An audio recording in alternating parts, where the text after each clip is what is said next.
What? And I'm going to give you one opportunity because we're friends. Winner!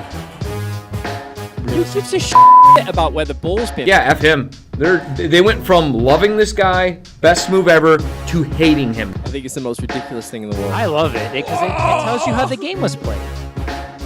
There's nowhere for him to go. I think there's one place. You can't do that in the national team. Do I look like I'm freaking kidding? Those things that are absolutely insane. Successful and sexy? No. It wasn't aggravating at times? Yes. Sorry, That's not very fair. It's not about being fair. Welcome to the greatest soccer show ever.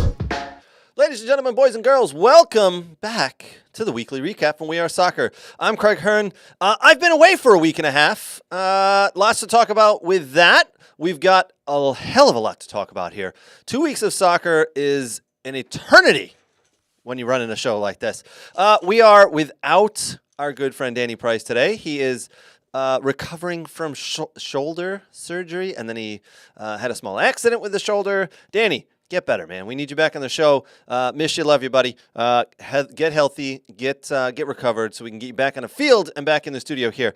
Lots to get to before I introduce our co-hosts. I want to say a big thank you to our sponsors. Thank you to Soccer World. Appreciate you guys. Love what you guys are doing. Love that you're helping us along with our show. Thank you, Soccer World. SoccerWorld.net is where you can find all your soccer gear needs. Thank you, Next Level Training, Aaron Bird and the boys, the best trainers in the country. May have some cool things from them coming up very soon. Thank you to the Michigan Jags, some of the best soccer around from the best youth soccer organization that I personally know. So thank you to the Michigan Jags. Thank you to everybody who supports us. Appreciate it. Boys and girls, if you are out there watching, listening, and live with us, do me a favor. Put a comment in there. Say hello. Let us know your thoughts on the show. Let us know your thoughts on the topics we're going to go with today. Lots to get to, as I talked about. Bayern Munich, oh my, suffer a big defeat there. Liverpool win big. Arsenal win big. We'll check out the tables there. Aston Villa still making me cry. They don't have a game for another week here. Villa players on vacation with Man United players. Interesting. Lots to get to. Before we get in, before we talk about it, I do want to make sure we introduce our co-hosts. Nate, how are you, sir? Where did you go?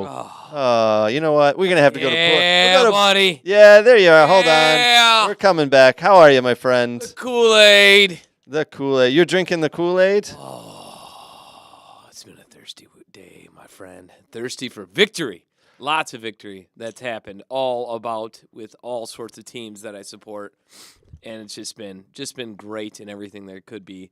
You know, I know this is a soccer show, but I do got to say that every now and then when your team that you support for oodles of gajillions of years does well and everyone else hops on that bandwagon, boy, does it feel good. I don't know, Craig, it's probably the same thing you might get with your Villa and whatnot, and I know it's certainly the feeling I get with my Stuttgart every now and then, but that's why you support crappy teams. So when they do well, you feel like a king. And then you can dunk on those who didn't support your team. It's a great feeling, isn't it? Yeah, it's great. You dunk on them, and you're like, oh, hey, you're part of the bandwagon now, huh? Yeah. Well, where were you when they sucked? Nowhere. Me, personally, when the Lions sucked. No, I'm talking in general. In general, any team. Like, you know, you can do it with your Villa right now. You'd be like, oh, I'm a big Villa fan. You'd be like, oh, yeah, were you? Were you a big Villa fan? And when they were in League Two, were you a big Villa fan? Huh? That's you, huh? Oh, we never went down to League Two. Okay, I get where you're going. Championship. I believe Championship. I had second league. Yeah. So that's me with my Stuttgart, you know. Yeah, by the way, Stuttgart sucks again. No, Stuttgart's still good. They just suffered a loss. It's okay. It's all right. It happens along the way. No, it's down the toilet. Yeah, it's down the toilet. But there we have Lions. Yeah, Detroit Lions. All right. Yeah. All right. Well, Brooks, back how are you? Soccer. How are you, my friend? You good? Yeah, I'm good. What have I been doing? Well, relaxing. Tell us what you're doing, and then tell us about your shirt. Oh, wait, hold on. Can I say something about what Brooks has been doing about 2 weeks ago? Oh, yeah, go for it. Have you ever seen this man at a combine? No, I have not. Yes, I have actually. It's like The hardest working man in the combine. no, but it's like it's weird because you know how like you enter someone else's territory. Like you walk in the gym with me, and it's like it's my world, right? You're just living it. We walk into Total East with you. It's just like it's your world. We're just leaving it. I walk in. This guy's like he might as well been in a goddamn lion fur coat, just sitting there like. You got, like, the pro scouts running up to him. Like, oh, Mr. Lambeer Jr., like, talking to him. He's just sitting there out in the corner. I'm like, God damn, this man's king here. Like, this man, like, I started wanting to be, like, nicer to him. I'm like, hey, buddy. Hey, he's like, oh, you. I was like, hey, you again, huh? Hey, yeah, this is some guy I do Some guy I know. some things with. Do you want to, hey, Skip, you want an autograph? No? Give me a water. And, like, I was like, yes, sir. Right away, sir. Ran off, got him 2 Head waters. honcho, Big Cheese over My here on God. scouting combine. It's his world. We're just living it. There. Yeah. Yeah, I did that. So yeah, you were gone that weekend. I think you were in Florida. Mm. By the way, Scott says is Gio coming to Ashton Villa? That's what he wants to know. Ooh, that's a good call. We will talk He will about go that. from one place riding the bench to a second place riding the bench. We will talk about Yay. that. We will talk about Mr. Gio Reyna and Aston Villa. Yeah. Brooks. Well, yeah. Anyway, so that was fun to see. Like the combine was awesome. Like you saw it was Vardar Wolves, Vaughn from Canada came down, and Nationals and some other clubs were there. Obviously, Jags as being the host. Mm-hmm. No, it was a good time. Like different coaches from Yale, Army, Butler, NAI schools, Lawrence Tech, Madonna, Alma, Albion, Division III. Northern Michigan University, a whole bunch of colleges were there watching that weekend, which was awesome.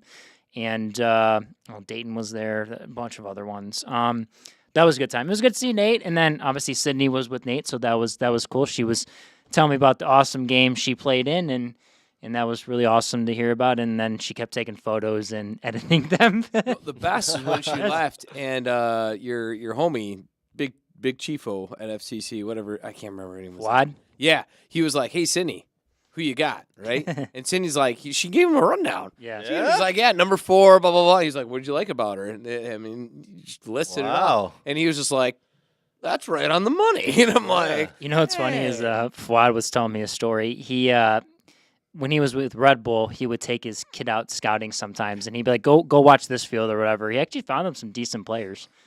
He brought in a Red Bull. So he let his, So what you're telling me is it's not that hard to scout players? "Yeah, kids can do it. It's Kids could do it, yeah. fun." the guy got eye. Yeah, this is So, true. anyways, All yes, right. that's it. Well, I'm glad we're back here, boys. Unfortunately, as we said, Danny is not with us tonight. Hopefully, he's chiming in a little bit. Danny, get better, my friend. We need you back in the studio. All right, I'm going to steal a minute or two here. Talk about something, I don't know, kind of serious, I guess. As I said, I was away in Florida at a tournament, an over 40 tournament. Yes, old man soccer. The Detroit Bullets FC down in Florida. We traveled. There's, I think there was 20 of us officially. Listen, it didn't really turn out as well as we'd hoped. We made it all the way to the final. And for the third time in 5 years, we lost in the final. Some great play along the way.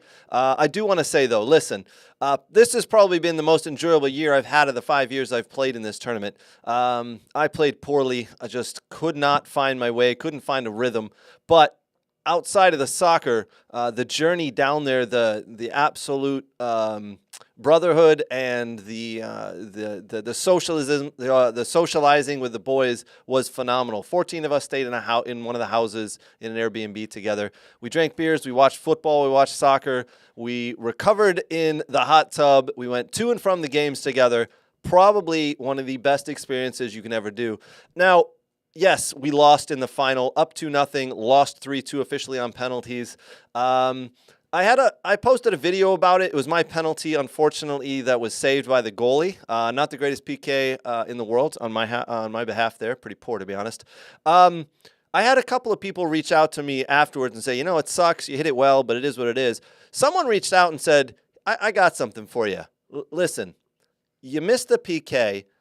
You probably played all right. You probably scored some goals, had some assists. Here's what I think you should do. Take this video of you missing the PK and show your kids. Show them that even though you're a good player, you can do things don't go your way sometimes and turn it into a learning lesson. And I looked and I went, you know what? That's a brilliant idea. That is right. Because my kids have a little bit of extra pressure on them because I'm a soccer fanatic, and I talk to them about soccer all day long. Not that they have any shoes to fill or anything, but I put a lot of pressure on the kids to play the sport, which they love, don't get me wrong, but they need to see their dad fail, and this was a fail, trust me. But I also did explain to them that, you know what, it's about showing up and being there with your team. And now as we get later on in life here, it's the journey down there. I am so happy I was able to take this journey with these guys. Let me show you the picture here. Just absolutely a stud of a team here. We got guys who played pro, Division I, Division II, Division III, JUCO, great high school players, guys who didn't make college teams, just a group of guys that were absolute studs on the field and played 90 minutes every day for 5 days with their hearts out. So absolute pleasure to be part of this team. Couldn't be happier. Unfortunately, didn't come away with the win as we'd hoped. Lots of beers were drank. Lots of fun was had. So congratulations to the Bullets. Congratulations to our over 50 team. Congratulations to our over 55 team. Also, great sets of guys who we were able to party with. Listen, if you are a little older, get on a team. Do something like this. Get on a team, go to a tournament, drink beers, battle on the field, and after the game, shake hands with everybody. It was a phenomenal run and one I am already looking forward to next year. Nate, I know you specifically play on a team here in Michigan. Actually, I used you as an example in a conversation that I just had with my team. I don't know if that's a good thing. So guys, let's go out there and miss penalties. Yeah. I'm sorry. That was just it was T-ball I had to do. All right, no. We were talking about doing a tournament in Philly, a 7-a-side, 8-a-side, or something like that. Mm-hmm. But Nice. they don't have a men's 30, and I said, who cares? Let's just go. Yeah. I go, if you know anything about, the Bullets, they go down there, and it's not just about winning. It's about, enjoying yourself and having a good time. So if we treat it that way, there's no way you can lose. Yep. Is actually exactly what I said. So, and I think I even told Brooks this too at the, it's not like you guys are sitting there refraining from like alcohol and going, okay, we got the next game, everyone to bed at 8 p.m., only rice and chicken and light food to eat for, training the next day. You guys are enjoying yourselves. So it's not just about, it's about everything all together. And at the end of the day, when you win one of those things, or like when we won our over 30 championship, it's more important, like you said, with the people you do it with and the times you have, because it's not like you change your life. Right. You come back, it feels good for a few days, and then the next day you're doing basically the same stuff. Yep. So it's not like it's not a life-changing experience anyway. So that's why it's like, yeah, I saw your post of beating yourself up, and Mo made a comment, and then I made fun of Mo and then complimented you.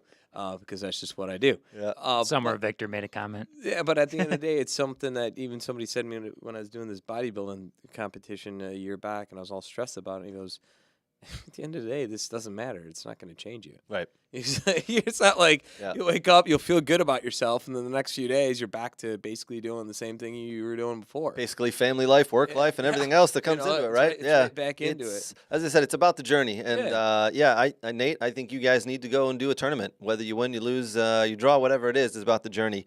And I would encourage a lot of people to do that. Just go be part of a team. Trust me, you'll learn a lot about yourself, a lot about others, and you'll have a hell of a life experience. I thought there's not more of these. Yeah, there's a couple around the country, but I expected more. The Bullets, our over 40 team here, we're thinking about possibly doing another one this year, just for the fact that we're all still pretty bummed right now about losing. Where? I'm hearing an organization in Michigan might be looking to gear up a couple tournaments this year. Mm-hmm. Yes. We may be inquiring on that as well. Yeah. Interesting. So, yeah, it's awesome. Speaking of going away and playing and enjoying yourself, Jordan Henderson had such a good time in Saudi Arabia that he bailed after 6 months. Here's the kicker. Yeah. I don't think he was paid. I think he was deferring payments. And then all of a sudden he's like, I want out of here. I cannot play in front of 600 100 people every week, and the level of soccer is crazy bad. I need to play real games because I want to play in the Euros coming up. So he's bailed, and he is now on his way to Ajax. Craig. Yes, Nate? You know, I swear to God, I thought you were going to segue to Jadon Sancho. It was like, Jordan, I'm like, whoo! You had a couple options. Yeah, we'll get to Jadon Sancho in a couple of minutes. Dodge that bullet like the Neo from the Matrix. We'll get to that one in a little bit, but now we're hearing, obviously, Jordan Henderson. He left Al Ettifaq pretty freaking quickly. Hey, watch 6 months. your language. Yeah, sorry, kids show. Wait, that's the name of the team. No, I'm just kidding. That is the name of the team, Al Ettifaq. Listen, I don't know what you do at night, but you don't have to. That team is managed by Steven Gerrard. There were rumors that he wanted to leave, so what did Al Ettifaq do? They signed him up for another year. They gave him a bigger contract, even though he is really struggling. His team is in 8th. I think he'll be let go, actually, very soon, because money ain't a thing over there, and they're just making sure he doesn't jump ship. And if he's going to go, it's going to be their call. Now, rumors are swirling that Karim Benzema wants out of the Saudi League. 2 hot spots that he could be landing. MLS. Nope. Nope. Sorry, buddy. He wants in to Arsenal or Chelsea. I know. Yeah. The rumors. Both those teams, well, we know one of them can definitely afford him.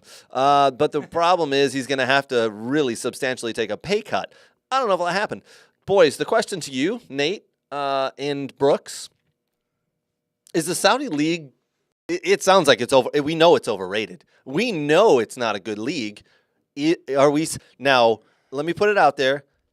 Ronaldo came out and said, this league is great. It's better than League One. It's better than half the leagues in the world. Of course, because he's the face of the league. Because he's the face of the league. It's like they have his family, locked away. Yes, I live in a palace. Yeah, and former Man City player who's over there now, I think it's Laporte. Yes. He came out and said, it's horrible. It's terrible. The round trip traffic to traffic and practice and back. He said it's horrible. He said he spends about 3 hours in the car a day. Wow. He's like, it's a waste of time. I hate it. I absolutely hate it. He may want to just tone that down a little bit because I don't think the Saudi Arabian officials and the league are really going to really take kindly to him saying, I hate it here. The only one we haven't heard of is Sadio Mane, but obviously he's using all that money to do all those wonderful things for the village he grew up in. Yeah. I keep reading stuff about that. I mean, he made a pitch there. He was school. I mean, holy smokes, what he's done. Here's my theory. If you're used to a certain Western-type lifestyle, going to a place like that is going to shock the hell out of you. Oh, yeah. Yes. And it could be very hard to adjust. If you've come from that type of area, Sadio Mane, who might be like, yeah, well, this is worse back where I'm from, like traffic, and conditions and whatnot, you're probably going to be more tolerant for it, especially when the paycheck's there. So it's not. I'm not surprised that Sadio Mane's doing okay, and I'm also not surprised that some of these other players are kind of going, what the hell did I sign up for? Yeah. This is not what I thought it would be. And at the same time, you guys remember the Chinese Super League? Remember that? That was a thing. Yeah. That was a thing for a while, wasn't it? Very quickly. They were buying everyone up, and then the players were like, yeah, not so. It's the same thing. The infrastructure just isn't there. Right. They don't. I mean, it would be if for us or someone like maybe not MLS, but like maybe MLS, maybe a USL player going over there might be tolerable because the conditions might be all right compared to what they play in. Sure. Right? But going from a top European league down to that, it's definitely a drop. Oh, it's absolutely a drop, yeah.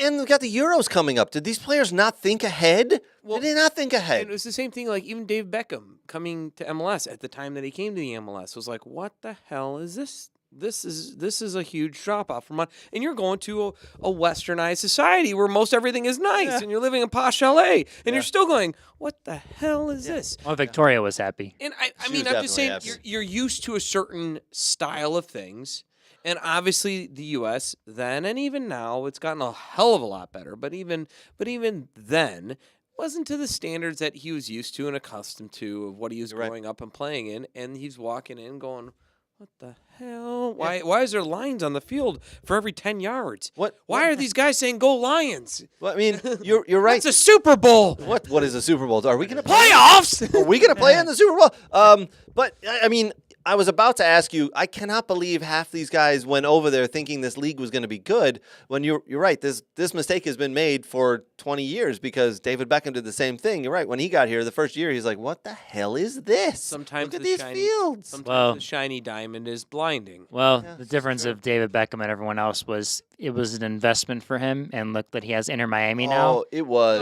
There's none of that going in Saudi Arabia or China. They're not be like, oh, you can start a club here. Because why would they? That's not what I'm comparing it to. I'm just I comparing know. the training standards, the Yeah. facilities, what you're used Yeah. to, what you're accustomed to. It's a lot different. Yeah. It's a hell of a lot different. Yeah. I mean, the amount of players who are leaving there is it's going to – and you're right. I'm surprised that we haven't heard of Sadio Mane leaving. I think we will, though. I think it's funny because right now there are a lot of players in the Premiership, big names, who are looking for other clubs. We'll get to them in a couple of minutes. We'll just Jordan Eric Dyer was looking for a new club. Jadon Sancho was looking for a new club.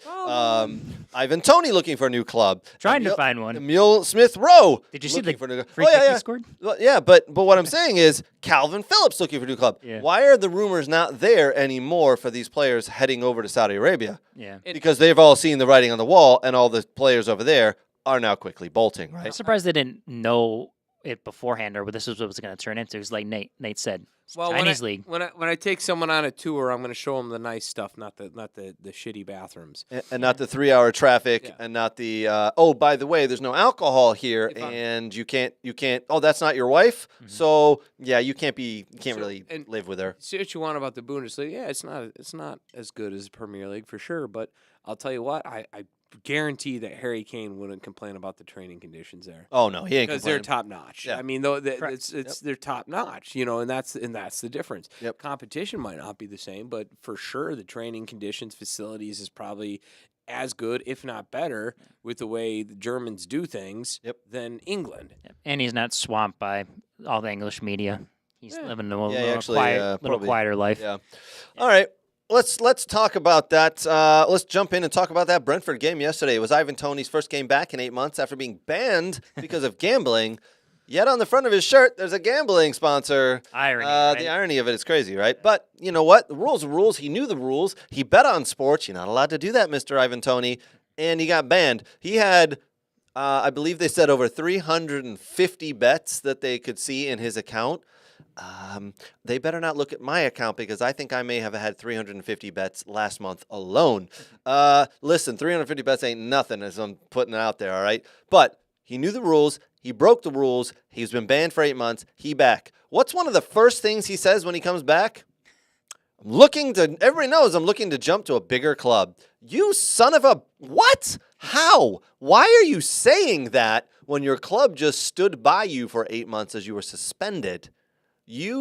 I'm sorry, that shows a lot about your personality. Now, yes, did you bet on Brentford to win yesterday, friends? Did you?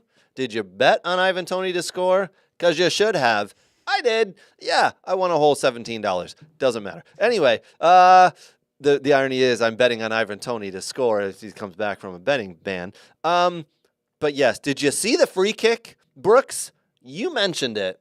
I'm going to let you kind of lead us off here because I got something to say about it, and I'm hoping you're going to say the same thing. Tell me about that free kick. Highlights of that. Sneaky. Sneaky, dirty sneaky, Dirty wasn't it? Yeah, it sounds like something a betting man would do. Yeah. So he moves the ball twice. Yeah. He sets the ball down. The referee turns his back and walks off the yardage to the wall. He moves the ball, right?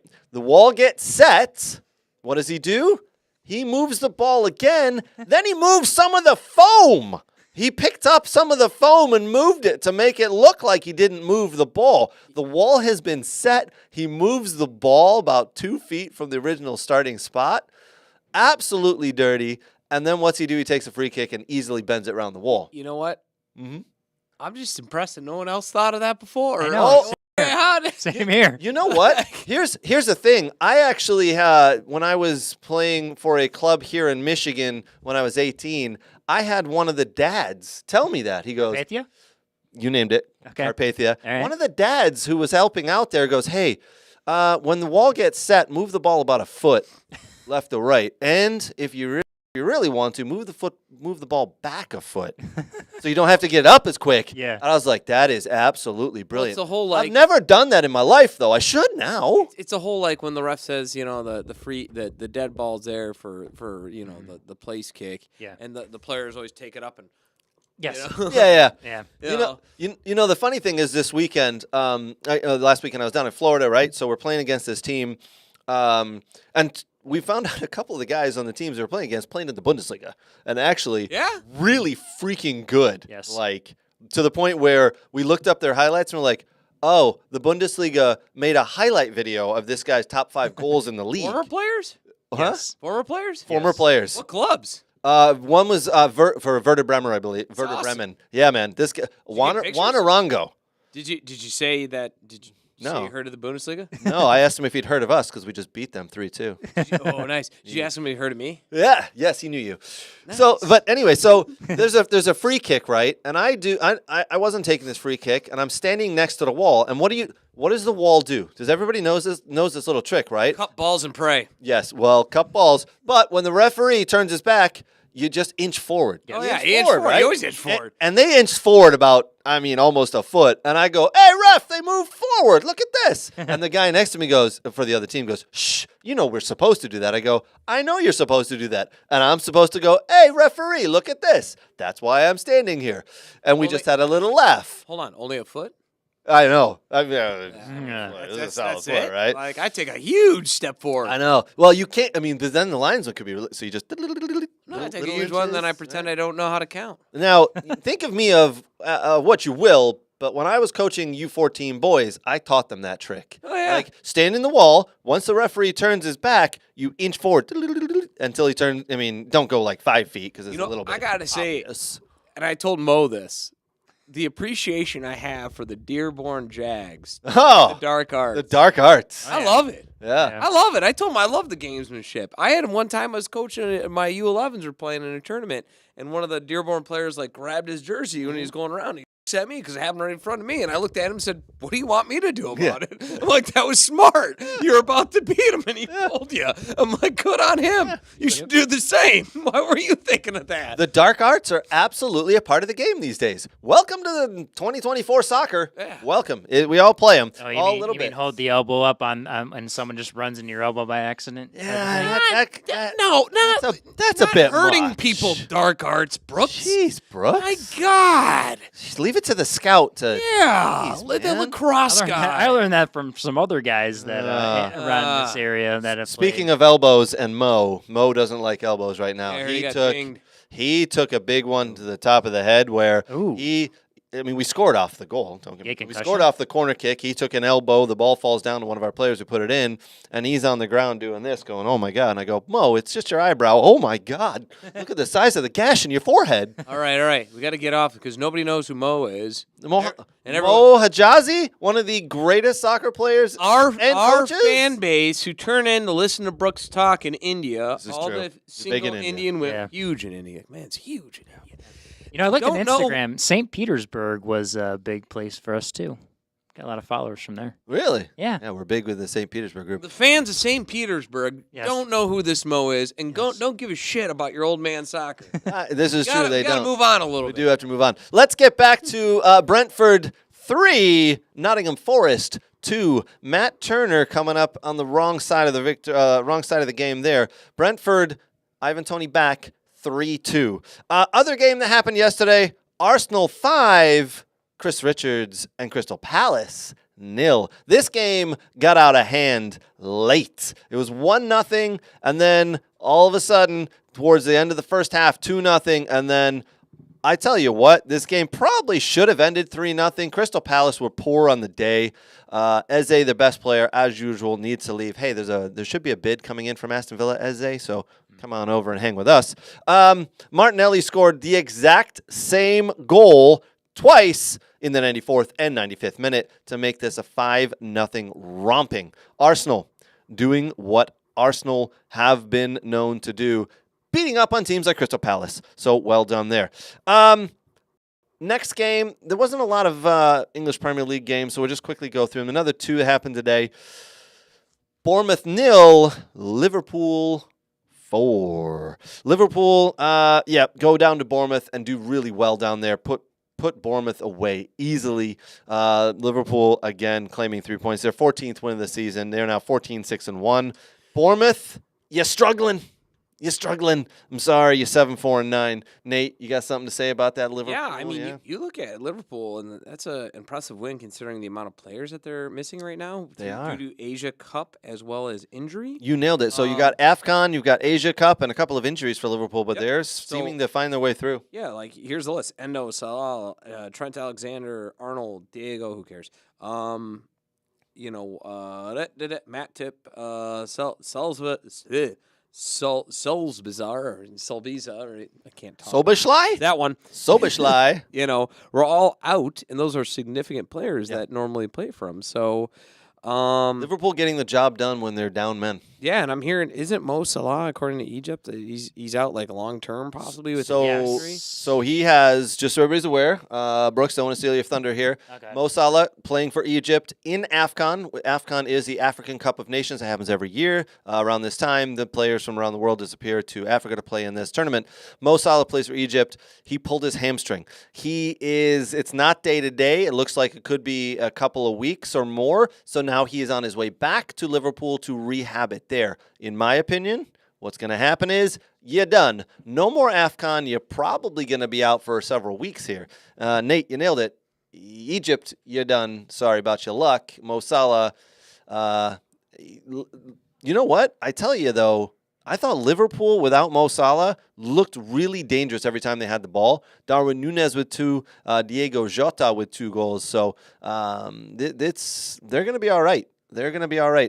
I know. Trust me. Unfortunately, they're going to be all right. I was really hoping they'd drop some points here coming soon, but no, not to be. A bunch of games coming up this week for the FA Cup for these teams as well. Other game that happened today, Sheffield United 2, West Ham United 2. Of course, Sheffield United scored the latest goal in English Premier League history. It came in the 114th minute. And of course, I had money on West Ham to win 2-1. And the latest goal in the history of the EPL has to happen to tie this game up, and I lose all the money, the $5 I put on it. I would have won like 22, though. So, because I didn't win, the kids aren't eating this week. But Sheffield United 2, West Ham United 2. Sheffield United are sneaky with their draws at times, okay? Don't get me wrong, they're a poor team, but they'll grind out a draw here and there. 2-2, they needed that valuable point. West Ham, they really needed that point. Why don't we put the table up right now? Liverpool, after their win today, go ahead on points. They're at 48. Man City on 20 games, still a game in hand there on 43. Arsenal 43. Aston Villa on 43. And rounding out the top 5, Tottenham with 40 points. West Ham with that point today go to 35 points and to 6th. Man United at 7th with 32. Brighton down in 8th at 31. Chelsea, boys, we need to talk about Chelsea a little bit here. Yeah. They're such an up-and-down team. It's nutty. 21 games played, 9 wins, 4 draws, 8 losses, 31 goals against, 35 for, 31 points. Chelsea, for me, are a bit of a strange team. Here's the next one I really want to talk about with you boys as well. Newcastle. After having such a great season last year, Newcastle in 10th. 29 points. What's going on? I mean, it's bizarre to me that they've fallen off like this. And now the player from last year who was their captain, who started the year as their captain as well, Kieran Trippier, guess what? He wants out. There are rumors he could be heading to Bayern Munich. Yeah, I saw that. Yes. I think that would be a pretty good league for him as a they so need an outside back, so yeah, sure. Kimmich can stay in the midfield. Yeah, what's going on there? Is it Kimmich who needs to move out of that spot? They're Bayern Munich right now are looking at all these English guys. Obviously they got Harry Kane. They've got Eric Dyer they just brought in from Tottenham, and now they're looking at Kieran Trippier. Well, All the young and up and coming guys. Interesting. Are we segueing to the Bundesliga or staying on point? Let's do it. Let's go. I'd like to talk about some of the moves that are happening here. Well- And Bayern today, for lack of a better term, shit the bed at home. Well, that's usually it's a weird match for them because that's usually kind of a rivalry match. So not really too surprised because Bremen have nicked away points for them in the past. Even when they don't do well, they can tend to be a thorn in their side. But yeah, it's funny because Tuchel was like making excuses prior to the match in an interview. Was he really? Oh yeah, he was like, Ooh. "We've had injuries and we've had to bring some academy players and this and that." And I'm listening to him talk, and I'm like, I don't remember a single academy player starting any one of your games that I can think of. I'm like, what are you talking about? Interesting. Right? So They should be good if anything too. They should be able to jump right in. well, so Munich is chasing right now. They're absolutely chasing because the most informed team in all the world right now, Leverkusen, just hasn't lost a game. Actually, you want to know? I guess you could call it the second most informed team in all of Europe. St. Pauli has never lost a game so far, sitting in Wow. 2. Really? They have a They're gonna bunch get of draws. promoted. Maybe we'll see. They have a bunch of draws, but they actually have never lost a game either. They're sitting rolling undefeated right now. Anywho, so Leverkusen hasn't lost a game in all competitions, and they're actually just rocking on all cylinders. Munich today, they dominated possession. They dominated pretty much everything statistically. Bremen just got some weird, funky goal and then just packed the box. And I'm wondering, the difference between Leverkusen and Munich is I wonder if more teams just fear Munich, and once they go up, they sit in. And it makes it hard for Munich to come back. Versus Leverkusen, they went down early on against Leipzig. Then they scored a goal, tied it up. Then Leipzig came back. Then they came back. Then they took one away finally and took the lead. And it was like at no point did Leipzig stop attacking them. And I wonder if this the thought is well, that's Leverkusen. We can go at them. Versus, well, that's Bayern. Oh, we got a goal. Sit in. Yeah. It's Bayern. Sit in. Bayern put on 3 forwards at one point. They had Kane, Choupo-Moting, and Matthias Tells all out there trying to score goals. They came close. And Werner Bain just like basically sat in and like held their breath for, basically for about 60 minutes. I was Or about not to 60, say- 30, 40 minutes. Yeah. So, yeah. It's funny you say that because I've seen teams do this against Man City in the Premiership. They come out and they play against them, and Man City are like, whoa, what's happening here? You're actually coming out and trying to play against us? Yep. You're not going to do the low block? What is going on here? And those are the teams that give them trouble. And then there's this goal scored, and then they sit into that low block, and sometimes it works out, and sometimes it doesn't. But no, it's Bayern Munich. They're one of the best teams in the world, one of the most stocked teams in the world. So when they have teams come out and go, yeah, we're going to actually come out and play against you, Bayern probably go, wait, what's going on? This isn't what we've been practicing for the last 5 days. What's going on? And I'm wondering if it's just a historic mentality where most teams are going, hey, we got that goal against the Giants. Sit in. Yeah. Sit in because they're coming. Versus Leverkusen doesn't have that history, and it was still an even game. It's almost like, I hate to say that no one's respecting Leverkusen because that's not true, but I think just the mentality might be, well, that's Leverkusen. You continue going at them. You got a goal, go get another one. Versus you game plan against Munich. And I'm wondering if that's almost going to be their undoing down the stretch, that basically they're not going to win the league this year because they're them. You know what I mean? It's like, that's it. Well, but right now as it sits is, Leverkusen is 7 points ahead. They, Munich still has to make up a game because the weather conditions at Union Berlin a few weeks back. Yep. But even if they win that game, you're sitting 44-48, all things considered. Man. And you'd be on equal goal difference. Bayer Leverkusen, I mean, my dad and I were talking about this today. 18 games played, 15 wins and 3 draws. I don't care what league you play in. Yep. That is absolutely incredible. Absolutely incredible. Even more incredible is that right now, because of the African Cup, they are playing without their leading goal scorer. Right. actually. And they're missing 2 players, and actually Boniface has a groin injury, but was at the African Cup and was playing there for Nigeria. Had to come back, and so he's still out. And they're actually operating right now without their leading goal scorer, and put in put in Patrick Schick, and Xabi Alonso is working a masterclass at Bayer Leverkusen. I've got up the table here. Bayer Leverkusen 1, Bayern Munich 2. Your Stuttgart still in third there, Nate. Still in third. I mean, trust me, it's all right. RB Leipzig in fourth, and then Borussia Dortmund after their win, rounding out the top 5.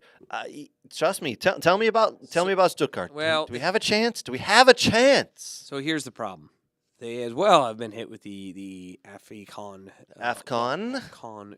Cup, and they lost their leading goal scorer. The one that was being sought Gurusai. But they also lost Move Panda. They also lost Ito as well. Nate, before I want to cut you off a little bit, Gurusai going to AFCON might actually help them because a couple of teams in the world might think, you know what? Let's not bid on him because he's playing in AFCON. We don't know what's going to happen. We know injuries happen there. He could come back, and then the window could close, and he could still be a Stuttgart player for the rest of the year. And now he has a thigh injury from that. So, Gillespie, they lost Ito, who was a starting center back. They lost. Yep. Plays Japan international duty, and Move Pamba is also gone as well. And so they're down 3 players that could arguably be starters. The game that they played against Bochum, I mean, they absolutely dominated possession. They dominated XG. They had 19 shots on goal. They had like 1.45 expected goals. Bochum called him on they just caught him on a counter, and they had 1 goal in the 50th minute, and that was it for the most part. Sure. I mean, that was it. It happens. It happens. So the problem with them is at least with this game was just missed opportunities and chances, and they just couldn't bury it away. That's what it boiled down to. So hopefully they'll get over that. Unfortunately, they got Leipzig next, which that's a big game but that'll be on at the home. table alone. That'll be at home, so hopefully they can maybe hold the bus. That's almost a 6-pointer based on the fact that Leipzig are on their heels in 4th spot, only a point behind, my friend. They got Freiburg after that, which maybe they could do something good, and then unfortunately we have to play Leverkusen and the Pokal, which is unfortunate because there's 4 or 5 other League 2 teams that I would rather have them see them play. And you got the number 1 team, the hottest team in the world right now. And we got that team. Thank you. We couldn't have got any of the various, League 2 teams. We had to get them. Dicks. Damn you, random draw. Damn you. But at least with Leipzig, it's at home, so we'll see. And honestly, with a team like Stuttgart, I mean, if they finish 4th, that'd be a miracle. If they finish in Europa or anything like that, that's a hell of a job done. So, yeah, understood. Why don't we? Dortmund? Yeah, I was gonna say that's next on my list, my friend. Let's talk about Dortmund and what Mr. Jadon Sancho, they got this young up-and-coming Englishman. Yeah, that no one's really heard of, and maybe one day he'll go to a big club and actually perform well. Maybe like Man United. Maybe he'll go there. That might be a good pickup for them. They could use a nice right winger. Well, he is Jadon Sancho, former Borussia Dortmund, current Borussia Dortmund, on loan from Manchester United player Jadon Sancho. And he's in the starting lineup. He's playing well. He's doing some good things on the field. And then he becomes a little bit of a nuisance. He gets a penalty called for him. He gets tripped and he gets the penalty. And Fulkirk, I believe it is, Nate, went and grabbed the ball because you know what? That guy's a goal scorer, and that guy's the penalty kick taker. So he did what he needs to do, picks up the ball because that's what his coach has told him to do. You go take the penalty kicks. And here comes Mr. I'm too big for my boots, Jadon Sancho, and he wants the penalty kick. And Fulkirk goes, no, and no, I'm the penalty kick taker. I'm going to go ahead and guess that the Borussia Dortmund team, the coaching staff is going to take Mr. Jadon Sancho aside and say, listen, this doesn't happen here. You may have forgotten, but that does not happen here in Germany. We do not squabble like that. We have a penalty kick taker, and that is who is taking the penalty kick. Am I wrong, Nate? I mean, it's Germany. That's the way it works. You're not going to take the penalties from the international German player full crew. That's just not going to happen unless you somehow beat him in training. But I mean, so Jadon's actually playing well in But two he is games. playing well, yeah. In 2 games. 2 games. 2 games against the 2 teams that are both sitting at the bottom of the table. Hey, you know, So- you got to give the you know what? So we'll see if this continues. I'll rag on him a little bit for the penalty, wanting to take the penalty kick, right? But what I will say is he seems to have come back to Dortmund, practiced, and earned his way into the starting lineup. For now, we'll see. For now. I'm surprised he's starting over Mancucu, to be honest with you, or Giddings, but we'll see. Yeah. It's funny because I was listening to other commentators about this, and one was all for the Jadon Sancho move. The other one made a very interesting point. Do tell. In that you're not in the top 4 right now, and why try to fix somebody else's mess when you have your own mess to deal with? And that almost seems like what they're doing with Jadon Sancho, because it's not a permanent deal. Do you think they're trying to help Man United out by fixing the mess? Well, what is their gain out of this? Because it's not a permanent deal. No, then there's no option to buy There's either. no option to buy. So there must be something behind it. They must see some injuries or some potential on Maybe. whatever. But that was that guy's point, was that there's nothing to really truly gain from Dortmund. And at the end of the day, is when you have Mancucu and Giddings and guys who you actually have on the roster, hell, even Gio Reyna, who if you want to sell him, for money, you have to give him playing time. So you have other players who would naturally shift in before him that would actually add value. Right. Versus giving Jadon Sancho a second shot at life. So it's just an interesting back and forth. And then, unless you really think that Sancho provides something more than what those other guys can do. Yeah. And so we'll see down the stretch on how that goes. I mean, they're still in the Champions League, and they're still trying to play catch up here in the actual league. Yeah. So you know what? Speaking of Gio Reyna, there's a rumor that he could be on his way to Aston Villa. And we'll talk about that in 1 second, right after this small break.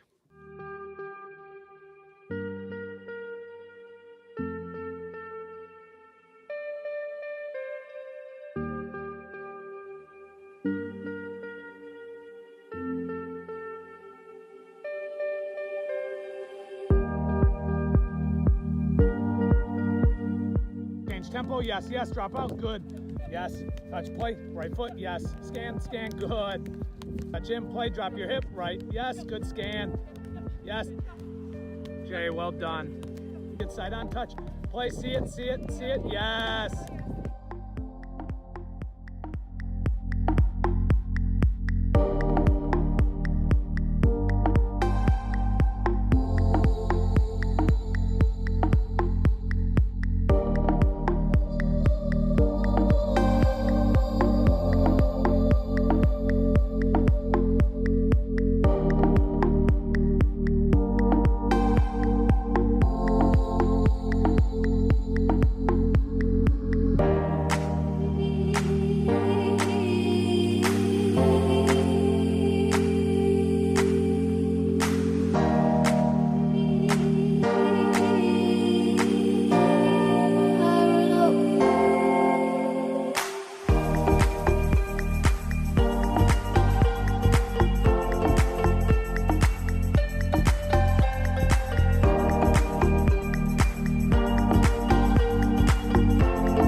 So Mr. Gio Reyna could be on his way to Aston Villa, or that's the rumor out there.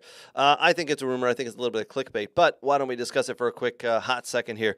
Brooks, you are very familiar with Gio Reyna, and we'll say his best position, where he plays for the U.S. national team, how he's kind of progressed in the last couple of years. Where do you think, if you were going to play Gio Reyna, where is his best position, and where do you think he fits in? That's a good question. He's really been a tweener most of his career, to be honest with you. I mean, because he's used differently in the national team, but he was used different. He was used a certain way at Dortmund, but he's comfortable in the central part of the midfield, no doubt about that. But he does have good 1v1 skills. The only problem is, as an attacker, I don't think he scores enough goals. if you're gonna play him as a tucked in wing, I think that's your best spot where he's operating in the half space, and letting him just kind of receive the ball in the half turn, play forward, and let him use his creativity. But I don't think honestly in that Villa midfield he's gonna get in as an 8. Like I don't think there's any chance, like because that midfield's pretty deep at Villa, isn't it? Yeah, and that's the problem. We've got a lot of nice midfielders in the center, so I don't think he fits in with us in the center. He's not. Yeah. He's not fast enough to be a winger. He's not fast enough or creative enough, in my opinion, to be. We'll call it the top of the diamond. Yeah. The 10. He's not going to displace Bouba Kamara, John McGinn, Douglas Luiz. I don't think he's better than Jacob Ramsey. I don't think he's better than Moussa Diaby. I don't see it fitting in. And if he gets bought by Villa, the £20 million valuation, in my opinion, is way too high because he's been sitting on the bench. He's sitting on the bench at Dortmund, not getting off that thing. So $20 million for a guy who can't even get off the bench at the moment is a bit much. I just don't see him fitting in. I actually think the Premiership may be too quick for him. Agreed. He is not quick dad. enough. His dad. Yeah. He's not his dad, but when Pulisic came over to the Premiership, I said, I think he's going to struggle here, but his quickness will really help him out because Pulisic is quick and fast. Gio Reyna is not as quick as him. No. And his first step isn't as quick. He's not bad over long distance. Right. But Chris Pulisic, when he changes direction, it's very hard to change direction with him. Yeah. I think Reyna, Spain or I honestly think Italy would be a very good spot for him. I wouldn't doubt that he ends up in the Serie A. Yeah. I would say, Serie A is probably the place for him due to the fact that there's a lot of other Americans there now. So I think Pizza League. The Pizza League. Yes. Is that what we're calling it now? The Pizza League? Is that what we're going with? It's pretty much all Americans. All the Americans are going there now. This is true. Yeah. Well, speaking of Americans, the U.S. men's national team did play yesterday, didn't they?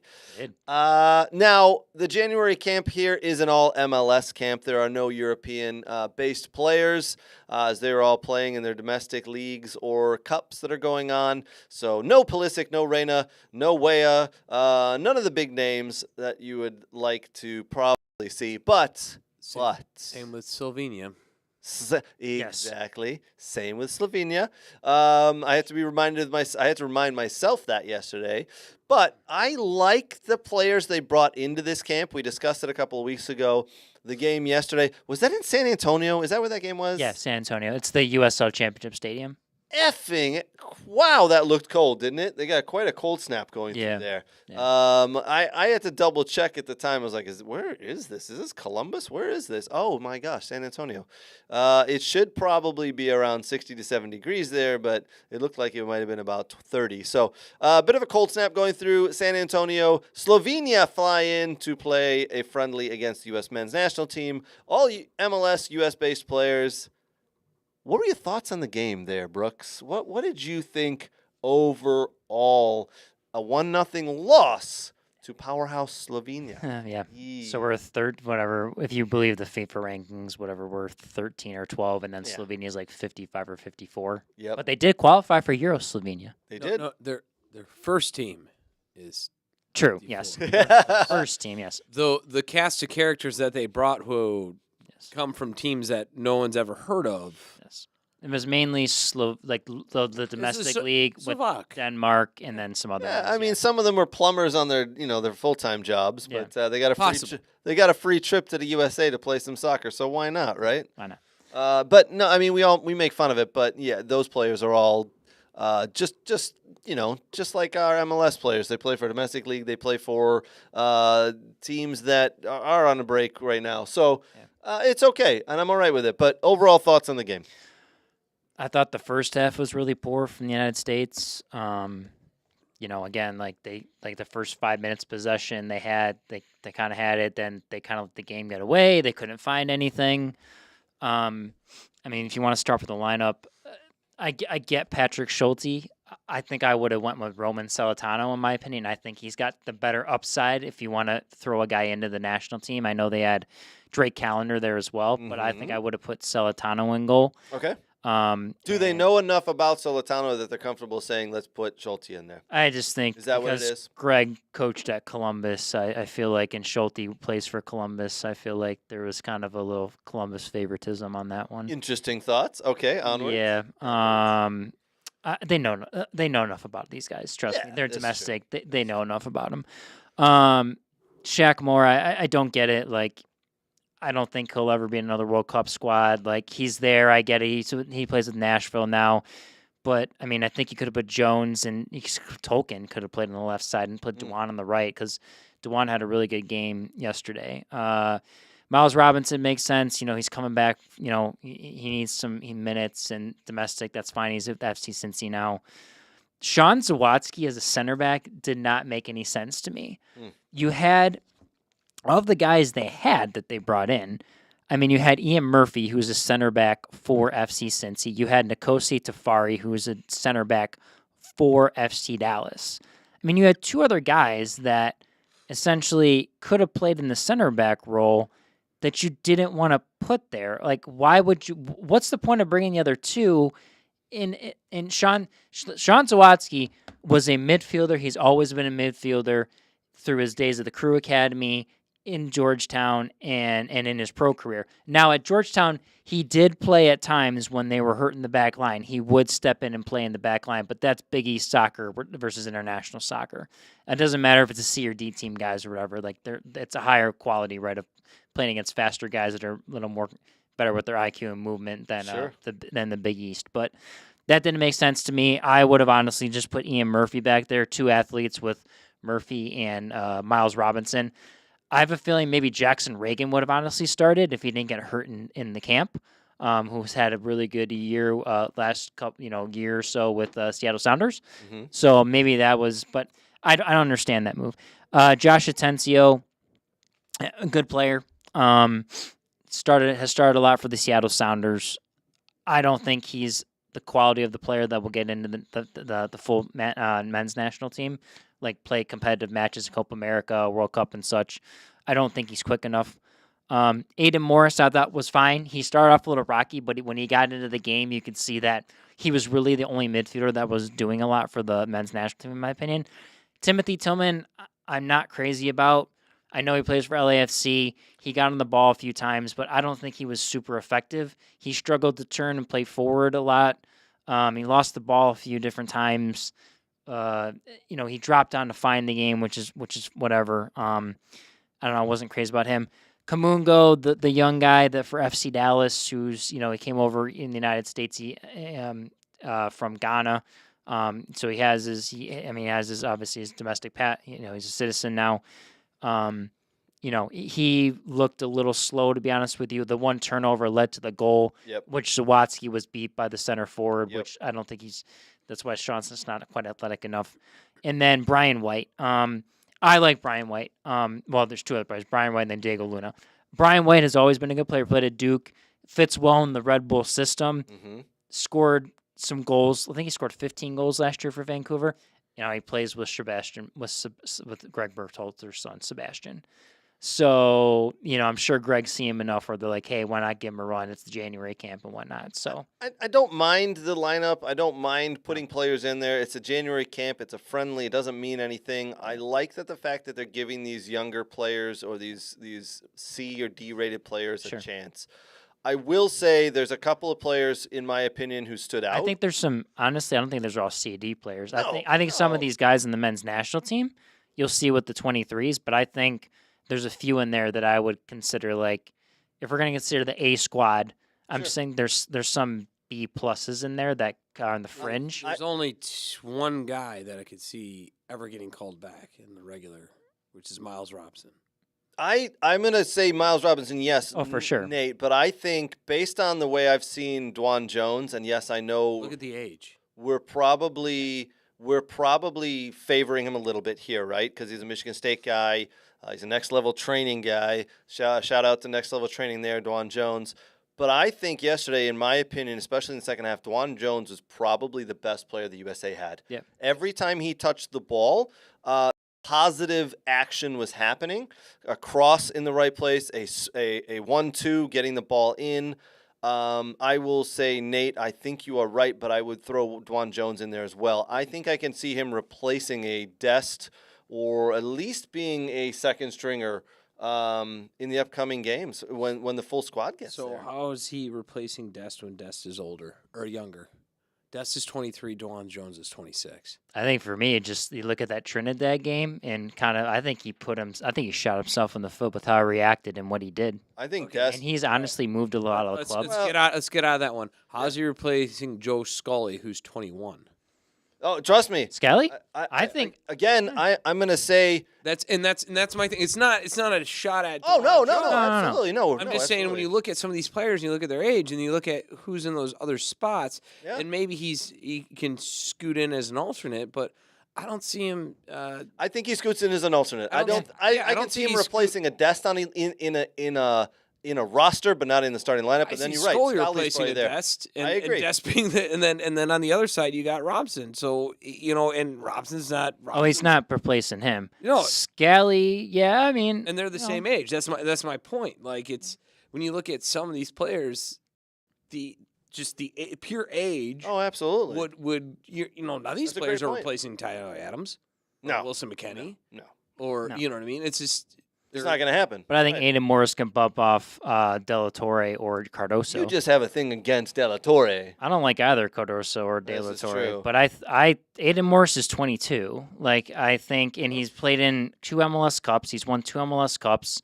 Played, he's played significant minutes in the MLS and needs to make a move over to Europe. What about Diego Luna? Yeah, and I thought you Diego sold on Luna him? wasn't And- bad. I thought he was Leonard Maloney is 24. Yeah. So like the age. You're right. The age definitely It's- plays in, Nate. Yeah, the age. you look at definitely it and plays go, in. where is a spot for you regularly? And Right. some of these guys with their age, I don't see it. Aiden Morris I'd give an exception because he is 22. Yeah. And maybe down the line. It's the same thing with Brad Gazan. Sure. Wasn't it Brad Gazan who's ever a bad goalkeeper? No, because He's he was good. good for Villa. The problem is Tim Howard wasn't too much older than him. Correct. Yeah. They were so close in age. Exactly. Yeah. So that's what it boils down to. Welcome to being part of a national team, right? Like this guy's a year or two younger than you and a little bit better, so I he's going to have wish- more longevity. I Absolutely. honestly wish in a game that doesn't mean like this, they started more 19-year-olds. Yes, and I think that's some of the stuff I was listening and heard. So the one player that really stood out to me was Bajrak Tarovic. Bakhtarovich, yeah. He only He's came on for the last 15, 20 was it? Something yeah, like but that? he should have started, in my opinion. I thought he played well. He showed should well. have started. Wiley wasn't bad. The academy product and first team player for Atlanta United. No, Bajrak Tarovic. I think he should get into the U23 squad. He's the guy that's coming up. He's come through. He's from Wisconsin. He's come up through the Rev system, and he's listed with the first team roster. So I hope he gets minutes under the new coach Caleb Porter. Maybe he'll play more at Revs too to start. But he was very good. I mean, he looked very comfortable on the ball. His movement was very good. He had very good vision, really clever with his passes, and he worked well with DeJuan too. Because when you come into that camp and you're trying to learn the system, you have 8 days to learn what to do with guys that have already been in the camp or know something about. But he didn't look like he was out of place, to be honest with you. And I will say, listen, if it wasn't for some just poor, dismal finishing Yes. in the last 15 to 20 minutes, that could have been 3-1 to USA. Yeah. Just very poor finishing. That's not on the coaching. That's not on anything else, but just What's the Poor point of execution. calling in a 5'11" Brian White and giving him the starting job at 26? I would have put in McGuire. I would have started Duncan McGuire because he had He's scored. 22. But That's no, a different story. You No, what I mean? know. Like, that's my point. And he's 6'1", and he adds a little bit of different. That's we also exactly scored my a point. crap ton of goals for Orlando City as well last year. But McGuire. That's my point. He's Yeah. 22. He's 6'1", and so he adds a little different dynamic. Yeah. 26-year-old. Yeah. And Unless you're gonna magically light the world on fire and somehow up belly gun and Pepe. Yeah. Come on. yeah, you're not replacing. What are you that. doing? Yeah, Also with Yeah, I McGuire agree, too, you got some EFL teams like Blackpool and some are sniffing around and interested in him on a loan and whatnot. So Is there anything to the fact that, yes, some of these players are a little older, have done very well in the MLS, haven't been given a shot in the last several years, right? Because of what we've had to do with the World Cup and I think everything you're else. thinking about- Is there like, hey, you've done really well. Here's a January camp that, you know what? We're going to give you your shot. We're going to Sure. at least give you a cap.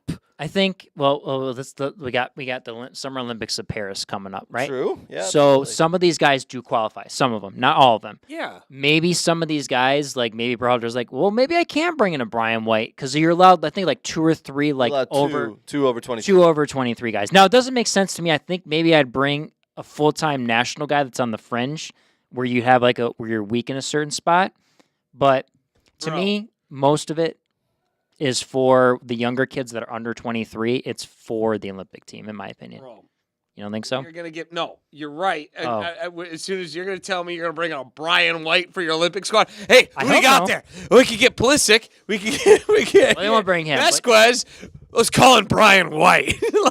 No, but that's why. Yeah. But you hit the nail on the head. That's why it's like, why not start? McGuire. Yes. Who's 22. He who could play for the Olympics. He's 22. He's relatively young. Versus a Brian White. It doesn't. Yeah. Some of the call ups didn't make sense. Again, Shaq Moore. 27. Yeah, I don't Why get are this. you playing Shaq Moore? The Shaq Moore one, we all know about him. He's got enough caps. He's been with the team. Who's he gonna surplus there? That doesn't make sense. Miles Robinson made sense. You know what I mean? That he's made coming sense. back. He's He needs to coming get his back. legs. He needs going. games. He Yep. needs games. Yeah. Plus, he's now moved to Cincy, right? So, hey, I still think Celentano should have started. He just Timothy Tillman. He's 25. What's he gonna do for you? yeah, and What's he gonna do for you? because his brother Malik's in that's why Sweet. What's he gonna do for you? exactly. I think it's just Who's he gonna be? Malik's a better option there, and he's I agree. younger. I honestly I would have agree. called in probably some of those kids from the 17 World Cup. I would have called in some of those kids honestly Yeah, why not? that were playing for almost first teams. That got called in, then waste your time with the older guys, in my opinion. Yep.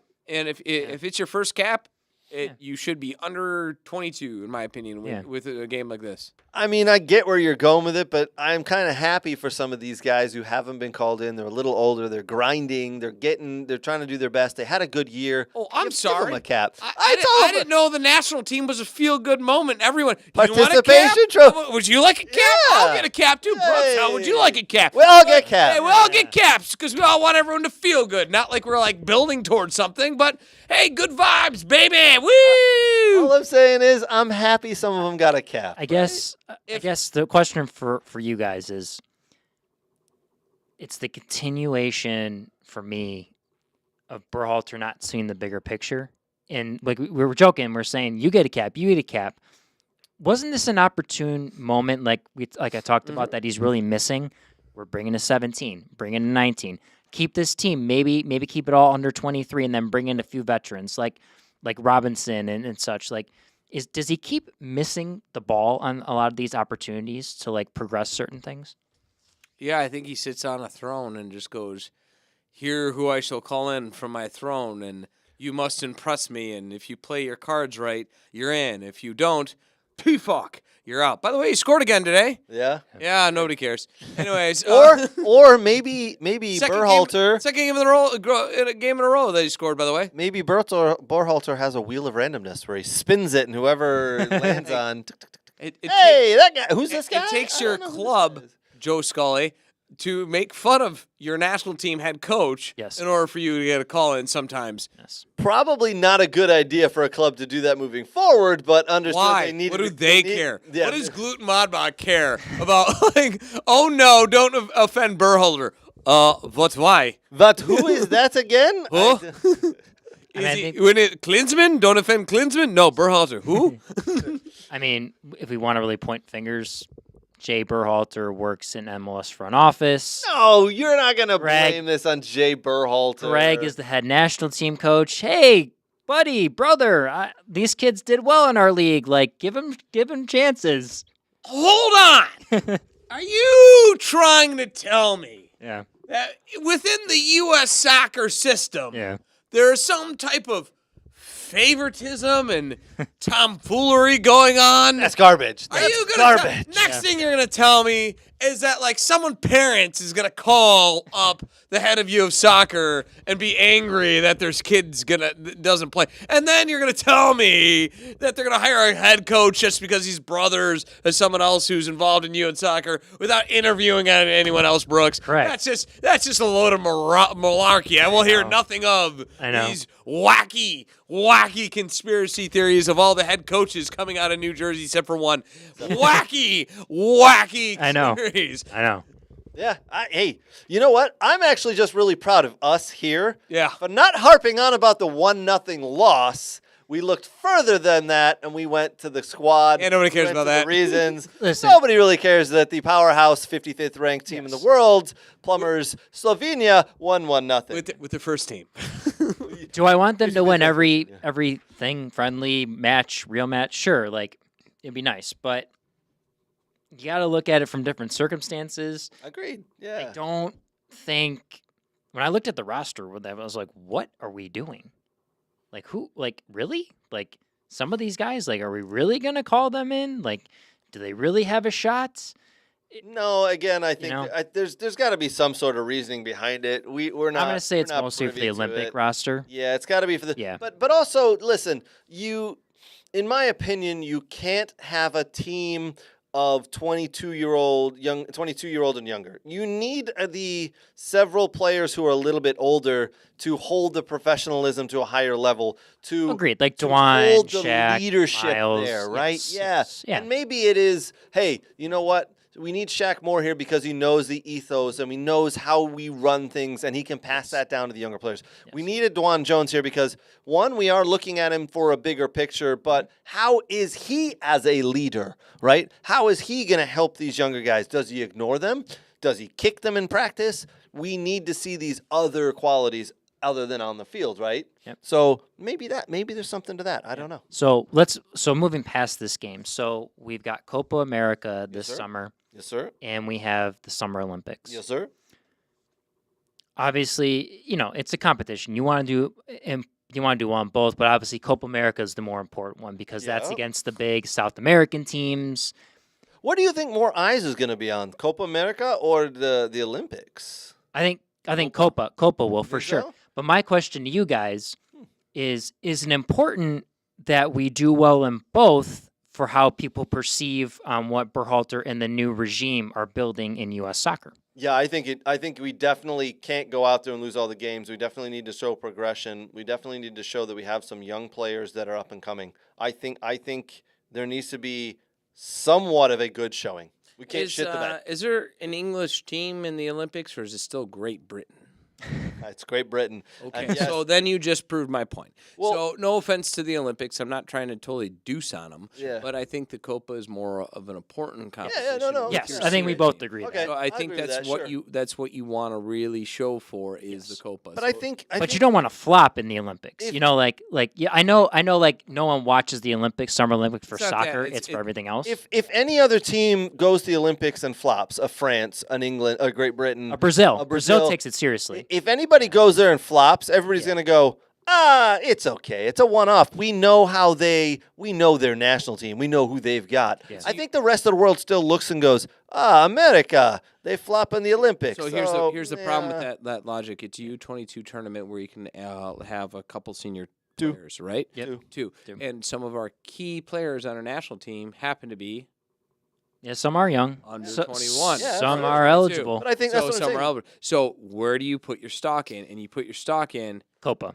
Copa. for sure. So you're not going to go, hey, Christian Pulisic, we're not going to play in the Copa because we're going to Oh, use no, your absolutely You're not going to agree say with you. Una Musa, even though you're 22, Yeah. go play in the I Olympics. think you're missing my point though. Is we at least have to have some decent players Well, in that yeah, just to you have wanna a be good showing. competitive, yes. We want to be competitive. We don't want to lose every game. If we lose every game by 3-0, the rest of the world's going to go, what the F? Why did we even think that this was going to be good? So I think it's more of just have a good showing. Yeah. No, I don't expect you to win the whole thing, but you want a good showing in every tournament you go to. It's, Well, it's- yes. it's what do you get out of it? Yeah. Correct.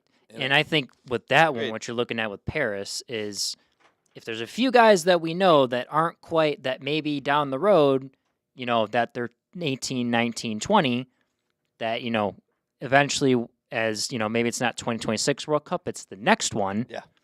That's what we're looking for, right? Like who can fill in and do well. And Agreed. who's ready to make the move to Europe. Because I think in the Summer Olympics, maybe some of those guys that do well could get some contracts because it's summer transfer That's Right, true. look- It also helps yeah. them out a little bit. So you call in your Morrisons, Yeah. and then you call in your Lucio Costas as soon as that green card passes for to play in the Olympics. And, Lucio would be yeah, interesting to let's play. go, baby! Honestly, he'd be a good one, I think. I would Like love- as a veteran, I would. think he'd be great. Hell yeah, man! Yeah. Throw him in for his first cup appearances as a senior player. Yeah. Win Don't- yourself a. And I don't think Olympics. he'd even mind it. I think he'd probably say, no, he would yeah, enjoy let's it. do this. I think he'd be a great leader for a lot of those guys, and I think they don't have a 10, so they need a 10. Springboard right into 2026, baby. Yeah. Oh, my Love it. fantasy's Yeah. coming true. All right. Well, all right. You know what we're going to talk about next? Highway robbery.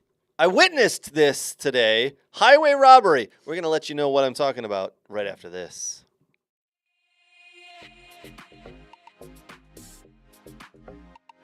Hi, Brooks. We're at our favorite store, Soccer World in Rochester. We're just gonna do some light shopping. Nothing big.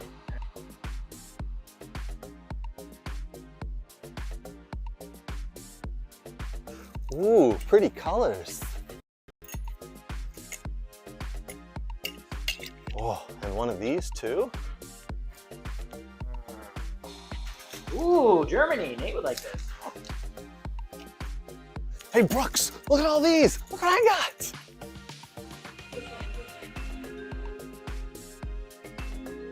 America. Oh, that's not MLS. Ugh. Socks?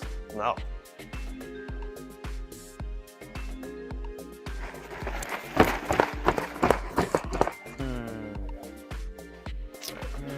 Ooh, a ball pump.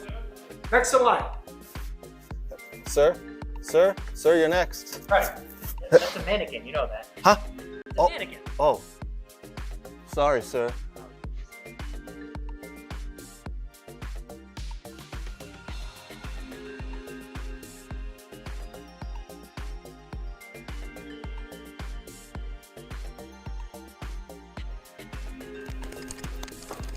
Craig, what are you doing? All right, ladies and gentlemen, did you watch the Real Madrid Almeria game today? Did you watch this game? Did you? Because if you didn't, you need to go watch it, or at least the extended highlights. I watched this freaking game. Are you effing kidding me right now with VAR in La Liga? If I haven't seen robbery like at its core, that is it. Highway robbery. This referee did anything and everything he could to give Real Madrid the win. Unfreaking believable. 3 separate times this referee had to go to the pitch side monitor, and all 3 times you're like, what is he looking at? What's he going to find here? Oh, there was a small foul that happened 20 seconds before the goal in the build-up play way back there. So he's going to chalk off the Almeria goal so they don't go up 3-1. It remains 2-1. And then a couple of minutes later when the ball gets swung in and it looks like a handball, you're like, oh, that's going to be a handball on Vinicius. Oh, no. Oh, you're going to count that. Okay, so now it's 2-2. I swear to you, folks, watch the extended highlights. It was on ESPN Plus. You can go on YouTube. Don't do it right now. You're watching our show. Don't do that. Stick here. But after the show, go look up the extended highlights of Real Madrid versus Almeria. This game was at the Bernabeu Santiago. Trust me, highway robbery at its finest. It is laughable, absolutely laughable. The choices this referee decided to make after looking at the pitch side monitor. Boys, VAR. I've seen it several times in the Premiership. I've seen it a ton of times here in La Liga. Oh my word! You can just say, well, I can see what team they would like to win today. The league has decided this team will be winning because of whatever. They're the bigger team. Why wouldn't you want Real Madrid to win, right? You got no issues in Germany. No, None. none whatsoever. Actually, there was a call that happened which would have had Bremen go up by 2 goals, and clearly there was a foul that happened on Musiala, and they VAR took a look and they called it back, and everyone went, yeah, it makes sense. So let me ask you this, Nate. So Less betting. Yeah, less betting in Germany. Is that what it is? Less betting. Yes. Yeah. No, let me ask you this. How does VAR work in the Bundesliga specifically? So if the referee Oh, they allow the Miss- refs to do their job? and, And if on the field, it's really weird. and if the referee misses a potential penalty or foul, do they ring down to his earpiece? How's this work? It's my understanding it's under their discretion. Go take a look at it. It's under the referee's discretion whether he says, you know what, I think I want to go take another look at this. There's no. Nope. They got people that can chime in after he's taking the look at it from Frankfurt. Okay. But there's no one who suggests that they take a look at it strongly and then confused. Yeah. And then mishaps in the VAR box with all sorts of chaos like in the Premier League. Well, the Premier League is absolute chaos, as we've seen several overturned in the last couple of weeks here. Today at the Bernabéu Santiago, excuse me. MLS has no issues. Real either. Madrid were just oh my word. They robbed Almeria. How does MLS do it with none of their issues as well? They just let the refs do it. I just think they just train this stuff well, and I just think they're just not. If we're boiling this down to basics, let's be very honest and transparent here. The Premiership is the best league in the world. It has the fastest players in the world. I mean, no offense when I say this, the ball moves and skips quicker in the Premiership than any other league, especially when you're comparing it to MLS. So it is a tough league to ref in. MLS is probably a little easier, just a touch, if we're being honest, right? I mean, the level of play, the level of reffing is probably going to be about the same, comparatively speaking. Everything's in slow-mo, though. Like, I mean, I'm just saying, like, when you slow everything down... Anything looks bad. Everything looks bad. Yeah, but, like, regardless of, I mean, the Premier League, for sure, faster, quicker. Yeah. And, MLS speed, but not as technical and such. But when everything's on camera and you slow it down, I think it's just, at the end of the day, it's just the refs, taking the law too literally and, the clear and obvious, right? I think that's... And I think MLS and Bundesliga have just done a very good job of that. Of just, is it clear and obvious? Do we have to review it? And they don't get many wrong in the MLS. I know that, and I don't think at the Bundesliga they get many wrong either. It's just how you interpret things, and I think the refs just need a better way to interpret. And I think the Referees Association for everything just need to discuss this and work with each other. If we were going to fix VAR, if we were going to fix refereeing, how would we go about doing that? Are we going to say that the referee has full control and only he can opt to go see if he wants to change his mind? Or, you know what, I didn't get a glance at that because a player ran in front of me, or I didn't see this because it was off the ball, whatever. I want to go take a look. There's no one calling down to him. It's him and his 4 officials, him and his 3 assistant referees. Is that the best way to fix it with all the technology we have, guys? Yeah, I mean, to me, it's a radical idea to allow people to do their jobs. It's crazy, it's like, hey, this guy do their job. No way. We need other people to tell him how to do his job. We do have all this technology. Sweet. So then let him use the technology at his own disposal to do his job, not have somebody tell them how to do their job using technology. I'm almost wondering sometimes in these leagues if it's the communication between the guy doing the video and then the head referee, if who's taking more of the say for that of the decision making? Is it the guy in the field when he's looking at or is it the guy looking at the video sitting in the office? I can tell you right now, referees in the Premiership, they've been quoted as to say, I didn't call that. I let the game go on in case it wasn't actually a foul, because if it was a foul, I will hear about it from the man in the sky, the VAR. So they will tell me that it was a foul and I should come back and look at it. So just in case I got it wrong or didn't want to get it wrong. So now you got professional second guessing of themselves. Yeah. And nowhere ever in any profession is that ever going to work ever. Correct. So 1, let the refs do their jobs. 2, accept that everything will not be correct. Accept that this game was made and designed and built at refs' discretion. Referees are part of the game. He sees goes. Yes. Oh, ref, that's a foul. You might have thought it was a foul. Mm-hmm. I didn't think it was. Yep. What he sees, discretion.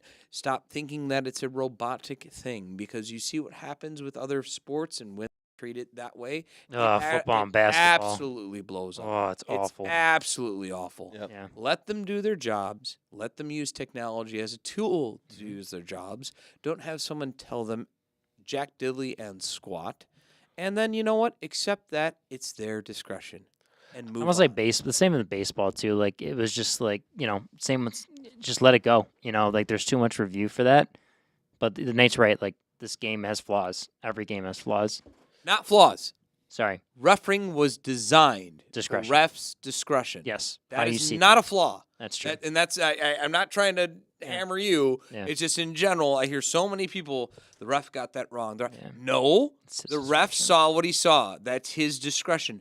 If you were the ref, maybe you would call it differently. Yes. If I was the ref, maybe I would call it differently. Yeah. That guy called it that way. And when you look at the rules within the rule book, Yeah. they are very open-ended, not cut and dry, intentionally for refs to make decisions based on moments of the game and scenarios that are happening. Yeah. It's kind of like when you posted your foul on for your tournament, Ah. and like people were like, well, was I fouled here? And everyone kind of gave their different answer, everyone has different discretion of what a foul, how hard someone's hit, how big or, it's tough. Yeah, it absolutely is tough. The funny thing was I did post that on our Facebook group. If you're part of the group and haven't seen it, go look from last week. It's funny because when it happened, I'm like, man, that was really clearly a foul. How did the referee not see that? Mm-hmm. I was like, oh, he's behind me. I get it. And then someone showed me the video. I was like, clearly a foul. But, yeah, man, it looks really close. That was a lot closer than I thought it really was. Yeah. And still a foul. Unfortunately, the referee said that the player got the ball. And as I go to kick the ball back, the player kicks me, and it is what it is. No blame on the ref. Absolutely no blame I on the didn't ref. think that at all. All I could think is, why is your shirt still on? Yeah. I only offered to take my shirt off once this weekend, and it was in the final. It's a little disappointing. I know. I know. There's a lot of rain down there. A lot of rain. It's a little I don't wanna- chilly. I don't want to hear excuses. You just want to see me take my shirt off. Boom. Got it. Next game, I'll do that. Although these referees down in Florida were being assessed. So I take my shirt off. That's an Yeah. automatic yellow card. Yes. And I normally pick up yellow cards for screaming obscenities. So Just I didn't want to skip make the it obscenity and take your shirt off. easier said than done, my friend. Yeah, I know. Easier said than done. Before I forget, I do want to put up that La Liga table as we talked about. Almeria being robbed of points today by Real Madrid. Girona still atop of La Liga. It's incredible. They're on 52 points. Real Madrid with the game in hand, back in second place on 51 points. Barcelona in third at 44 points. Because they are so far back, Xavi could be out of a job very soon. We will see what happens there. Athletic hot Club in fourth and Athletic Madrid in fifth. What were you going to say there, Brooks? No, Sorry? just like everything I've read, like on the hot seat, it's not good. If they do, they'll stay internal and they'll go with Rafa Marquez. That's what Yeah. I'm reading. That's what I heard as well. Rafa Yeah. Marquez, who has no real... He's done with the Experience. second team and youth Right, team. but- Yeah, but he played for the club and Oh, Mexican played- national team player. was a Barcelona Yeah. legend for years. Yeah, Down at the bottom, look at that. Almeria on 6 points, and they almost beat Barcelona today, who have 51. They needed those 3 points bad. They deserved those 3 points. that's what Katie said. She's made a comment. She's like, "Yes, wow, Almeria won that game." I do want to say that it may have been Katie who pointed some of these Yes. pieces out in Yes. the Facebook group. So thank you, Katie. Appreciate it. But yeah, they deserved those 3 points. They needed those 3 points. Even with those 3 points, I still think they're going to be dropped by the end of the year. Relegation, see you later. La Liga 2, here you come. But yeah, they were robbed, man. I want to put that table back up again. So there's your bottom three: Almeria, Granada, Cadiz, Sevilla. Look at Sevilla all the way down there in 17th. That's unusual to see them so far down. Celta Vigo, Mallorca, Villarreal, Rayo Vallecano, Alves, Osasuna. Sergio Ramos is playing for Sevilla, isn't he? This is his boyhood Yes, club. yeah, he is. He's Oh. not doing so well. He needs to just retire, man. Yeah, You know what? And that's probably poor of me to say as a guy who just went down and played, in a tournament. But Sergio Ramos is. I think La Liga and over 40 soccer is a little different, but Hey, Sergio Ramos, if you're looking for a team, you can warm our bench. Our center backs for the Detroit Bullets are studs. We do not need you, but come warm our bench. I'm sure you'd enjoy the beers. So let's jump in, boys and girls. Let's talk about some rumors that are happening out there. Emile Smith-Rowe has been sitting the bench quite often at Arsenal. He has not cracked the starting lineup. He has not played very many minutes. And West Ham United came in for him. Immediately, Arsenal said no. Emile Smith-Rowe has been injured this year. Excuse me. They see a lot in the kid. So he's been with the club for a long time. Emile Smith-Rowe, I see continuing at Arsenal. He will not be moving anywhere. Calvin Phillips, purchased for £55 million 2 years ago from Leeds to Man City, and the guy has ridden the bench. He has been overweight. He has not been able to get off the bench at Man City. He did play for England, though. Quite a lot, actually, because Gareth Southgate likes him. God knows why. He is looking to be on the move as well. Again, West Ham United have come in for him. A couple of other clubs have come in, but they cannot afford him due to his high wages. Juventus had inquired about Calvin Phillips due to the high wages. They said no. I believe Man City are looking to send him out on loan, not sell him permanently. And it sounds like Calvin Phillips isn't willing to let his salary drop. I don't blame the guy, but if you want to play, you need to move and you need to drop that. Salary, my friend. A couple of other rumors out there in the world. As I switch places here, stars jumping from the Saudi Arabia League. We know about that. We're talking about a lot of players that haven't moved yet. A lot of rumors happening. There is 10 days left in the January window. I think things heat up there. We talked about the Gio Reyna move that I don't think will happen. I think he's going to be stuck there. We will see what happens. If you guys have any rumors, put it in there. We'll talk about it. Brooks, I know you wanted to talk about some of those games that are coming up for Inter Miami. Yeah. Hold on. Something else. I guess it's kind of a rumor, but some have been confirmed. Yeah. So there's two young domestic players. One for LA Galaxy who came up through their academies, played the reserve team. Alex Alcala, he's Mexican youth national team player. Mm-hmm.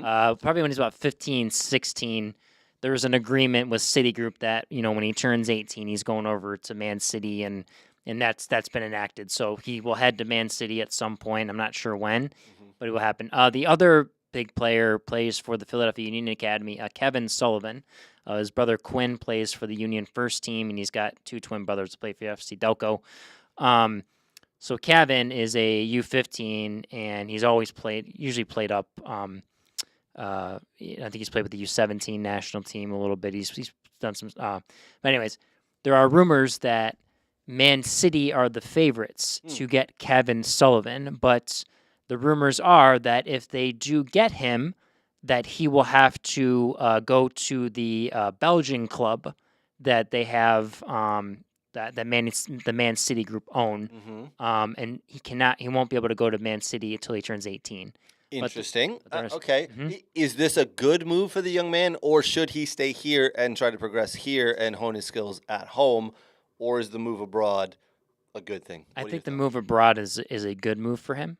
I don't know. I think he doesn't play the style that quite fits the Union. Okay. Very hard-nosed. I've seen this kid live a few times. Very hard-nosed player. Very technical, fast, changes direction extremely well. Does he stand out on the field? Oh, yeah. I mean, people are claiming he may be the next Pulisic coming through. That good, huh? Yes. So. Interesting. He's had some options. I think Real Madrid was an option for him. I believe Dortmund and Munich were also options as well. Wow. So yes. So some decent sized clubs are options. So yes. Wow, good for the young man. But I believe we'll keep tabs on him. rumors are Man City is the favorite. Well, we'll see if that happens because Man City right now are in a lot of trouble, and there's rumors that they could be deducted points and even relegated based on the 115 charges that are laid out in front of them. Oh, that doesn't matter. That little thing. That little doesn't thing. matter. Well, Forest, Everton, and Man City are the three clubs right now that have been mentioned that all could be docked points or relegated if the findings are true.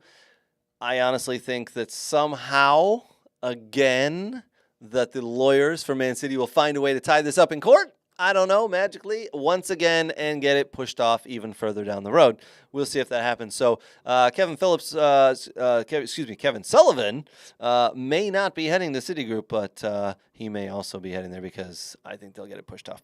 All right, Brooks. Inter Miami. Inter Miami's crazy preseason schedule. I'm going to give you the honors here, my friend. Yeah. Tell us about, Man City, about Inter Miami's crazy preseason schedule here, buddy. Yeah, I just saw this and I get it. Like, we want to get Inter Miami brand out. We want to get the name out.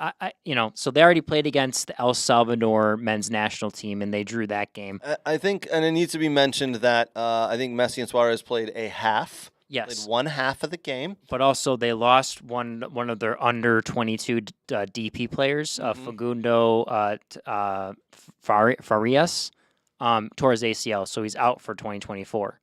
Wow, preseason game one, Yes. and you're done. And this is what worries me is that okay, you go to El Salvador on the 19th, okay? Then you go back to Dallas. You're going to play FC Dallas at the Cotton Bowl in a friendly. That's on the 22nd of January. Yep. Then let's fly all the way out to Saudi Arabia and play Al Hilal on the 29th. That's a week later, by the way. So Yes. you play in Dallas on the 22nd, then a week later you're playing Al Hilal on the 29th. Yes. And then let's play Al Nassr while we're at it on the 1st. So, why not? We'll 2 games in Saudi Arabia. Say that's 2 days later. Yes. Obviously marketing and everything. And Well, right? you've got to do that because now you've got the Yes. typical. It's Messi versus Ronaldo. Correct. Hey, for about 20 minutes because neither of them are going to play the entire game, and if they do, they'll be exhausted. Correct. Yep. All right, then on February 4th, let's go to Hong Kong and play whatever said Hong Kong team they're going to play. And then let's go to Japan. Okay, I get it. Like the Asian, big trying to get in the Asian market. That's fine. I'm sure that's a better team. They're playing Vissel Kobe. Yes, which is owned by Aston Villa. Ah, okay. We just purchased that team, who won the A-League, by the way. Yeah. You're welcome. There you go. We have nothing to do with that, but yes. But so far, this is a crazy. There's more. Yeah, there's more. Yeah, oh my God. One more. So then on the 15th, which is 8 days later, you're going to play Newell Old Boys, which is an Argentinian club, at home in Miami. Mm-hmm. And then to top it all off, 6 days later, you're going to play RSL at home for your first MLS game. I mean, so they've already picked up one injury, and they already have a team that's super duper old, and you're making them travel. Like Nate and I kind of talked about this. Is you're going to get the car going, early here, and This is a brilliant idea. Keep going. do you think so? Oh, yeah. It's a brilliant idea for FC Cincinnati fans. Okay, sorry. Shut up. This is an awesome idea. Yes, Nothing true. bad could come from this. True. I think they should sprinkle some more games and travel in there. Just a couple of more games. Why around aren't they the going world. to Australia, the untapped market? Great question. Well, okay, that Great country doesn't exist. Yeah. That's a fake country. Yeah, come on. Have you ever been there? I have not. Thank you. Or So- New Zealand. Yeah, like that's real. Yeah.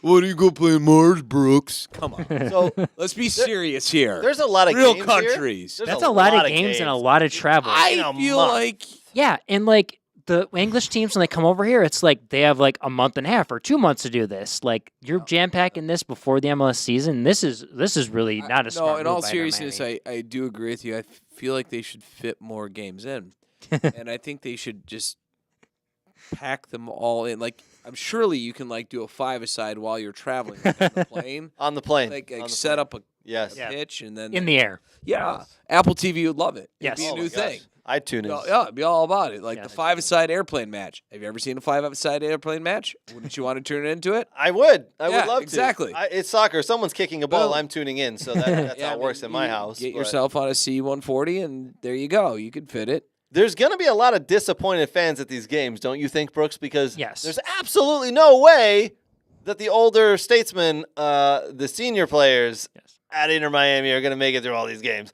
Messi, Suarez, Busquets, Jordi Alba, they're not making it through all these games. Correct. There's absolutely no way. No, I'm hoping that's part of the deal where they have to play or they have Yeah, to they're play required. a lot of games, like a lot of games. Well, it was Messi like, needs more warm-ups. He needs a lot of work. yeah. His ass at 37 needs to be playing at least every other day. That's a great idea. So you remember when Ronaldo came to the big house and played? Who was it? Real Madrid and Man United. Yeah. Yeah. Yeah. And Ronaldo, everybody's like, Ronaldo! Why is he on the bench? He hasn't gotten off the bench. We're in the 70th minute. We're not doing that here. We're not. Oh, here comes Ronaldo for the last 12 minutes. Well, at least you can say you saw him play in the flesh, I Messi's guess. going to play every minute when he plays you. Ronaldo. Yes. Yeah, Yes.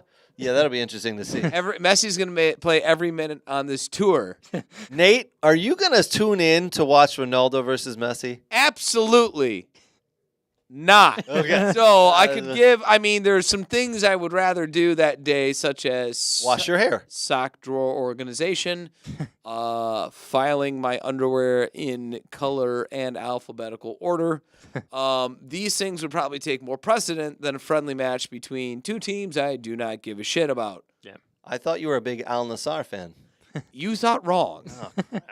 I mean, it's well, not, there goes the it's- Valentine's gift I bought you. Well, it's not our cucking FC, so I don't care. What about Al Etifak? Well, I don't use that type of language in my household. We do. Steven Gerrard definitely does because he signed up for another couple of years. Fuck this sock drawer. It's a fan Al of. Etifak, I can't believe this is. Oh boy. It's a fan of. Oh, I don't care about the Saudi league. Yeah, but I don't care a fuck about the Saudi League. Whoa, no, Al Etifak. I care about the Saudi Yes, League. okay. At least we're all on the same page now, and we said it right. But my point with this, I know we're joking, is it's absurd. Why would you do this? You have an old team that's supposedly going to win MLS Cup. I don't think this is a good way to start. Who was joking? I'm dead serious. More matches. I don't know. More matches, more money. That's More matches for Suarez and Messi. Yes. More. Just Yes. run them run them up the table. It is. All the friendlies. It's Yes. about the brand. It's about It is. It's spreading branding. the name of Sell- the team and sell getting service. more money Keep- in the door. Exactly. Keep going. Keep it's doing about. this. Nothing bad could go wrong. Nothing bad can Nothing bad could go wrong. Yeah. I'm sure that team is fine without all these players or with all these players. Just go, baby, go. Yeah. Anywho, that's it for me on that. So, Yeah, it is. yeah. It's nutty. I saw that schedule and you passed that along, and I went, I seen this in a graphic, and they didn't make it seem this bad. Yes. Now that Brooks has written it out, it's nutty. I'm going to read it again. January 19th, January 22nd, January 29th, February 1st, February 4th, February 7th, Go, February go, 15th, go, and go, then go. they open up against RSL in the first MLS game of the season.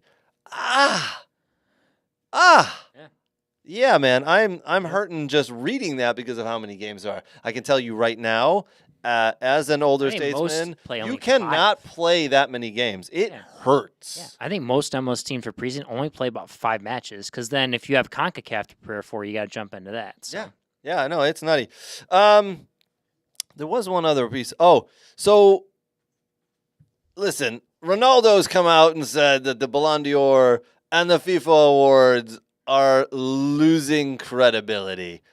What, now that because he's not being considered for them, they're losing credibility? I'm sorry, buddy. You haven't been paying attention for the last 20 years. They lost credibility a long time ago. Yes. This is a popularity vote, and we all know it.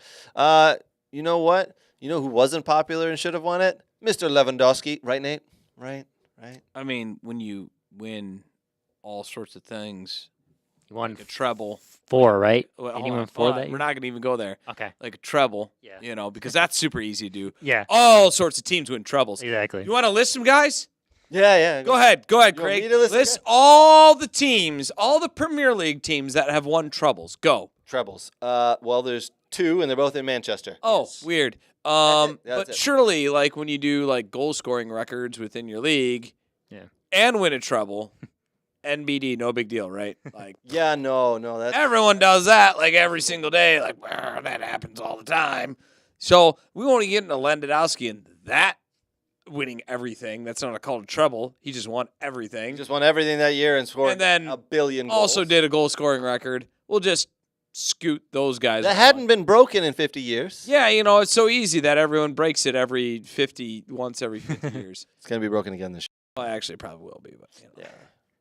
Yeah, our bad on that one. Well, But listen, not if Munich keeps playing like they're playing now. This is true, actually.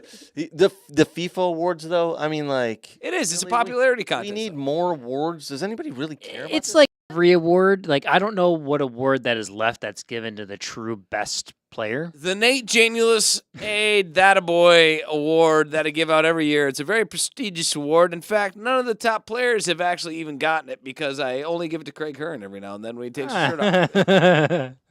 Yeah, I got them. They're sitting in the closet at home. Thank you again for the award this year. I appreciate it. No It's problem. a giant No problem. foot. It's Or the Danny Price Award is very difficult to a win. sexy award. Yes. Well, Only the he award- wins it. The awards are crap. We all know it. And Yes. Cristiano Ronaldo, you should have come out with that statement about 20 years ago. Losing credibility. Sorry, my friend. Already lost credibility. Listen, some strange things in the world of soccer happened this past week. For some reason, the Man City CEO decided he was going to go across town and go to Manchester United. Interesting. We're going to keep tabs on that. And why? Because... what's going on there? What does he know? Looks like It's real easy. I would really when you're like you playing to admit. FIFA Yeah. and you're doing very good on the easy level, Uh-huh. every now and then you gotta tick that ticker to pro, and that's what he's doing there. This job's too easy. Like I can get anyone. Hey, watch this. Oh, Holland. Yeah. Hey, that wasn't hard. So now he's going for a challenge in life. He's got to make a Because- name for himself. Yeah, that's a crap show over Yeah. there. I know what I'll do. I'm not going to change addresses for my house, but I'll change addresses for my work, same distance, and make it a lot tougher on myself. I bet the wage was probably double too. Oh, absolutely. Yeah. Which is hard to believe, to be honest. Oh, that he's not doing it for charity? I'm surprised. This is my shock face. Well, no, I mean, you would think that Man City has the oil money, has the actual oil money, so. They got Jim Radcliffe money. What are you talking Oh, about? that ain't nothing compared to oil money, my friend. Sometimes when you're king at the top, you forget how hard it is to fill those spots. Yes. This is true. This guy Maybe went, I'm Al getting the fuck you out of here. I'm gonna go get the Al-Ati fuck out of here. Or Man City were like, you're gonna go where? Oh, good. We were gonna fire you, so go ahead and go over there. You never know. I doubt that. I doubt it. Right. So, but it is an interesting situation. We'll keep tabs on it and why he left and see if anything else comes out. Apparently- you generally don't see players, any executives moving from one rival to another. Yeah, that's a weird one. Usually you jump to some other league or some lower club or something because you want the challenge. Yeah. Apparently, he was instrumental in Building- is that the word right? Yeah, Yes, building that he Man did. Instrumental. Did I do that? Did I nail Yeah. it? Nice. Look at me. At getting Ernie Holland, actually. Interesting. And that deal through the pipeline for as low as it was and, Yeah. and setting that all up. So we'll see. Do you think maybe he's going to want to recall Jadon Sancho as quick as possible? Is that going to be like his first work order? Do you think United's going to get Ernie Holland? So we'll stick with Man City. Rumor is Kevin De Bruyne is about to sign an extension to his contract. Wow. Now that he is back healthy and playing again. It took him 14 minutes to score a goal once he came back on the field last week. The guy is just incredible. Hasn't lost a step. One of the smartest players in the world. And Chelsea had him at one point. Chelsea had him at one point. Chelsea had him and Mo Salah at one point as well. Yes. Um, Thank you, Jose Mourinho.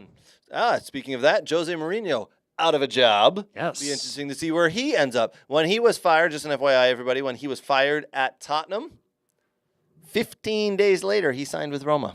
15 days later. Went to Roma, won a trophy. He's going to Saudi Arabia. The rumors are actually he's in talks to go to Saudi. I'm gonna be That's one of the surprised. rumors. I don't know. I don't know if he does it. I did hope he hear doesn't. some rumors. National team? People wanted him for the USA national team. Oh, yeah. Was that you? Was that you? I think so. I was scrolling through that text and I went, "That's nutty. That's one of the silliest things I've heard." Really? I think they'd respect him. Him and Thierry Henry. Oh, good. Oh, we're good about that. And I think Jose we're and almost out of time. Thierry. Good Yeah, you know. Lord, Brooks. All right, you know what we are going to do? We're going to do one or two rounds here of Wheel of Randomness. Brooks, this is one of my favorite segments of the show. Wheel of Randomness. We spin the wheel, as you can see here, that Brooks is holding up. We answer the question on the wheel that it lands on. All right, buddy, you're up. Go ahead, spin that wheel. What do we got? Best actor to ever have played Batman. Best actor to ever played Batman? Wait. Ooh. That has already done it, right? Yes. Sorry, yes, has. Okay. I have no idea. What do Oh, you mean you have no idea? who's the guy in the Nespresso commercials? What? What are you Ben Affleck? Ben Affleck? No. The Nespresso commercials. Who's the Clooney? Oh, George. George Clooney. Yeah, let's go with George Clooney. It has to be George Clooney, no? I don't know. Who's the Beetlejuice guy? That's Michael Keaton. Michael Keaton was a pretty good one, too. What? I mean, Michael Keaton was a great one, right? I like. Yeah, he was one. But Was there anybody else who played Batman besides those two Christian guys? Bale and Crap. I never seen that. A movie guy. All right, Brooks, you go, and then we'll let Nate go, or Nate if you want to go. Wow. Go ahead, Brooks. Anybody? I do like the original Batman and Batman Returns. I did like Michael Keaton. I don't know. Everyone makes fun of Christian Bale though with how he played Batman. No one makes fun of Christian Bale. Because of his voice. Yes. No? I'll go with Christian one. Bale, just a tad more than Michael Keaton. So let me boil it down. There's only two true Batmans, and there's one kind of up and coming, but he's still got a lot to prove. Up Fair and enough. coming? Is he in training? Just relax there, Mr. Byrne. You have no idea what you're talking about. I don't, And because it's that's- movies. It's Michael Keaton and Christian Bale, those two. Now I will say this. Yes. I will say this.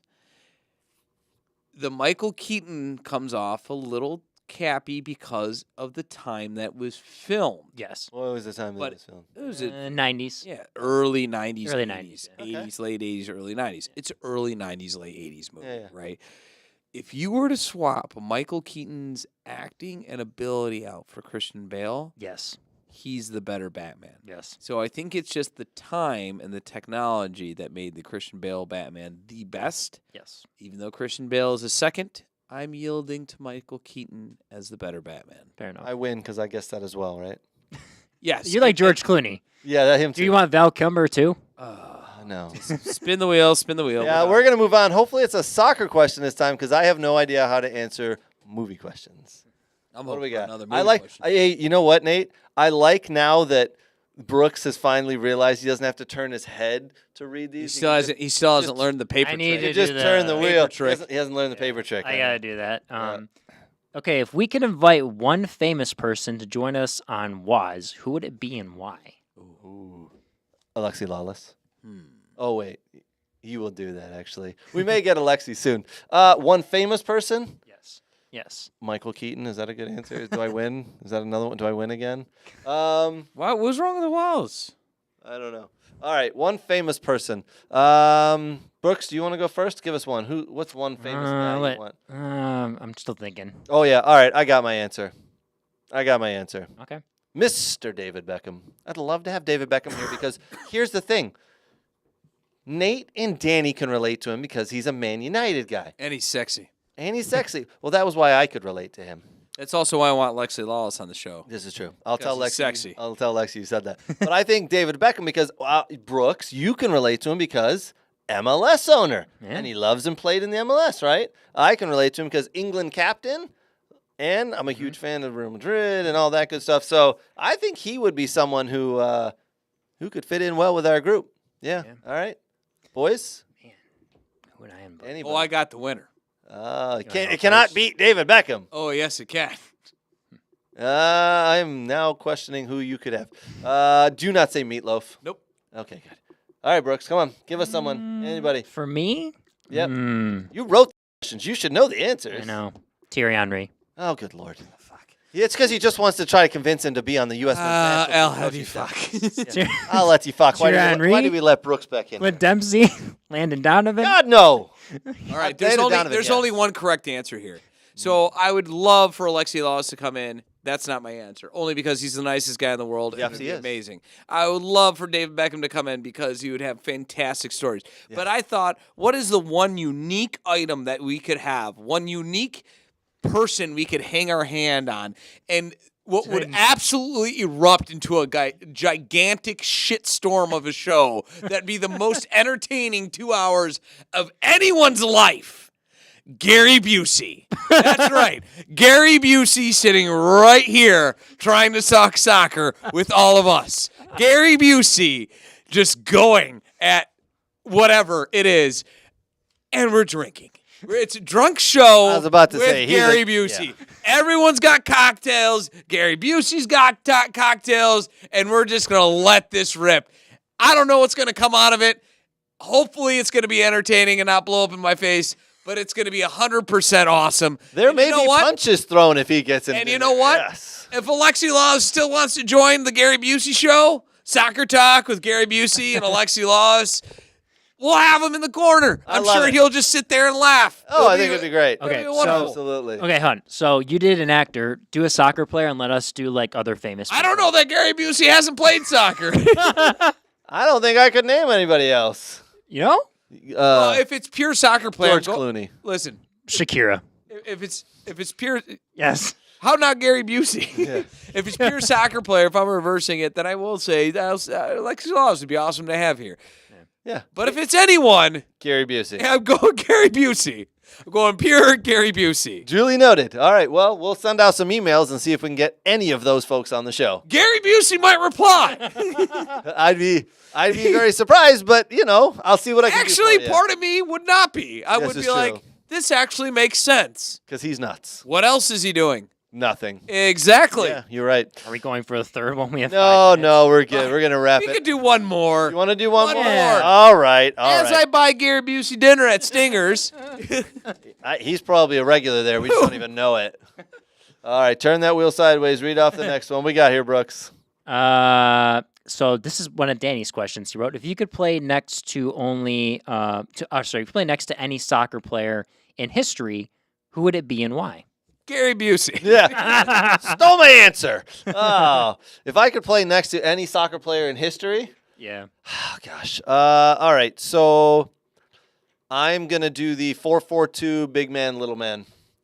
I'm right now. Bung Lahore? I'm the little man. Bon Lahore? No, he's a little Oh, man. okay. I'm gonna play next to because I like to play up top. I'm a forward. I'm gonna play with a big man and Peter Crouch.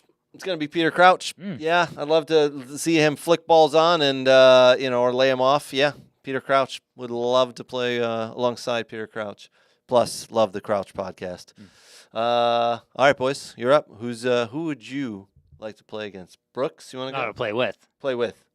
Alongside. Zlatan. Zlatan? I mean, I'm a goalkeeper, but I like to punt him the ball and just let That's him, actually a great answer. So, Yeah. yes, I have Great to answer. make sure we play with. Right? Yes. Oh, fantastic.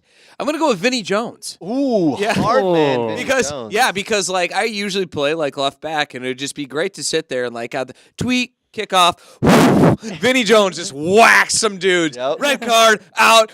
God damn, that guy just got murdered. Wow, I just played for Vinny Jones for 5 seconds and he was red carded. Wow, that guy Vinny Jones just killed a man. Awesome. Oh, look, he's grabbing someone's testicles. Sweet. Vinny Jones. I love it. High five. It'd be the one, not with the testicle hand, but the other one. All right. Exactly. Yeah. It'd be the one guy that like is more dirtier than me on the pitch. I'd be more like, wow, I can't believe he just did that. He's killing a guy. He'd make Wow. you look like a clean schoolgirl. Wow. Can you believe that? Vinny Jones is throw punching him. Wow. All right. Good answer. Love to Good answer. snatch.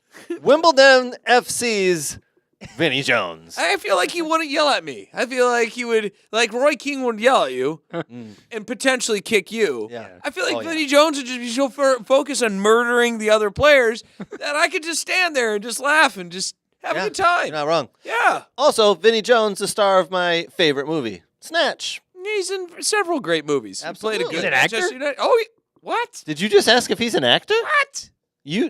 What? What? I don't know movies, but I know movies like that he's in. He's like currently acting. yeah. He's in great movies. Yeah, he's in like every Guy Ritchie movie there is, dude. I need Guy Ritchie, best director out He there. is by the way. arguably one of the best comedic soccer scenes there was in any movie when he played the Manchester United supporter in Eurotrip. Like, dude. Oh, yes, that guy. Yes, the bald headed Oh, my God, guy. that guy. I know him. Yes. Yes. Oh, yeah, he is pretty funny. We forget the Brooks is really young. Yes. When you mentioned that guy and I've seen Eurotrip, I'm like, yes, I know who that is. Yeah. Yes. Well, that was interesting. Yes. I think we all learned a lot today. All right, ladies and gentlemen, thank you for joining us. Do us a huge favor. Give us a like, give us a subscription, give us a share. And if you're listening on Apple Pod or any podcast platform, give us 5 stars. It means a lot. Thank you. Thank you so much to our sponsors and our partners. Thank you to Soccer World, soccerworld.net for all your soccer gear needs. Thank you to Next Level Training. You heard us talk about Dwan Jones. He comes in and trains with Aaron Bird and the Next Level Training guys. Thank you to the Michigan Jaguars. Appreciate you. They ran some great 4-on-4 tournaments this past weekend. Both my kids' teams made it to the final, and they both lost in the final, just like me. Thank you, Michigan Jags. Appreciate you guys. Appreciate all the love and support. And for me and the boys, we are out. We'll see you next week. Cheers.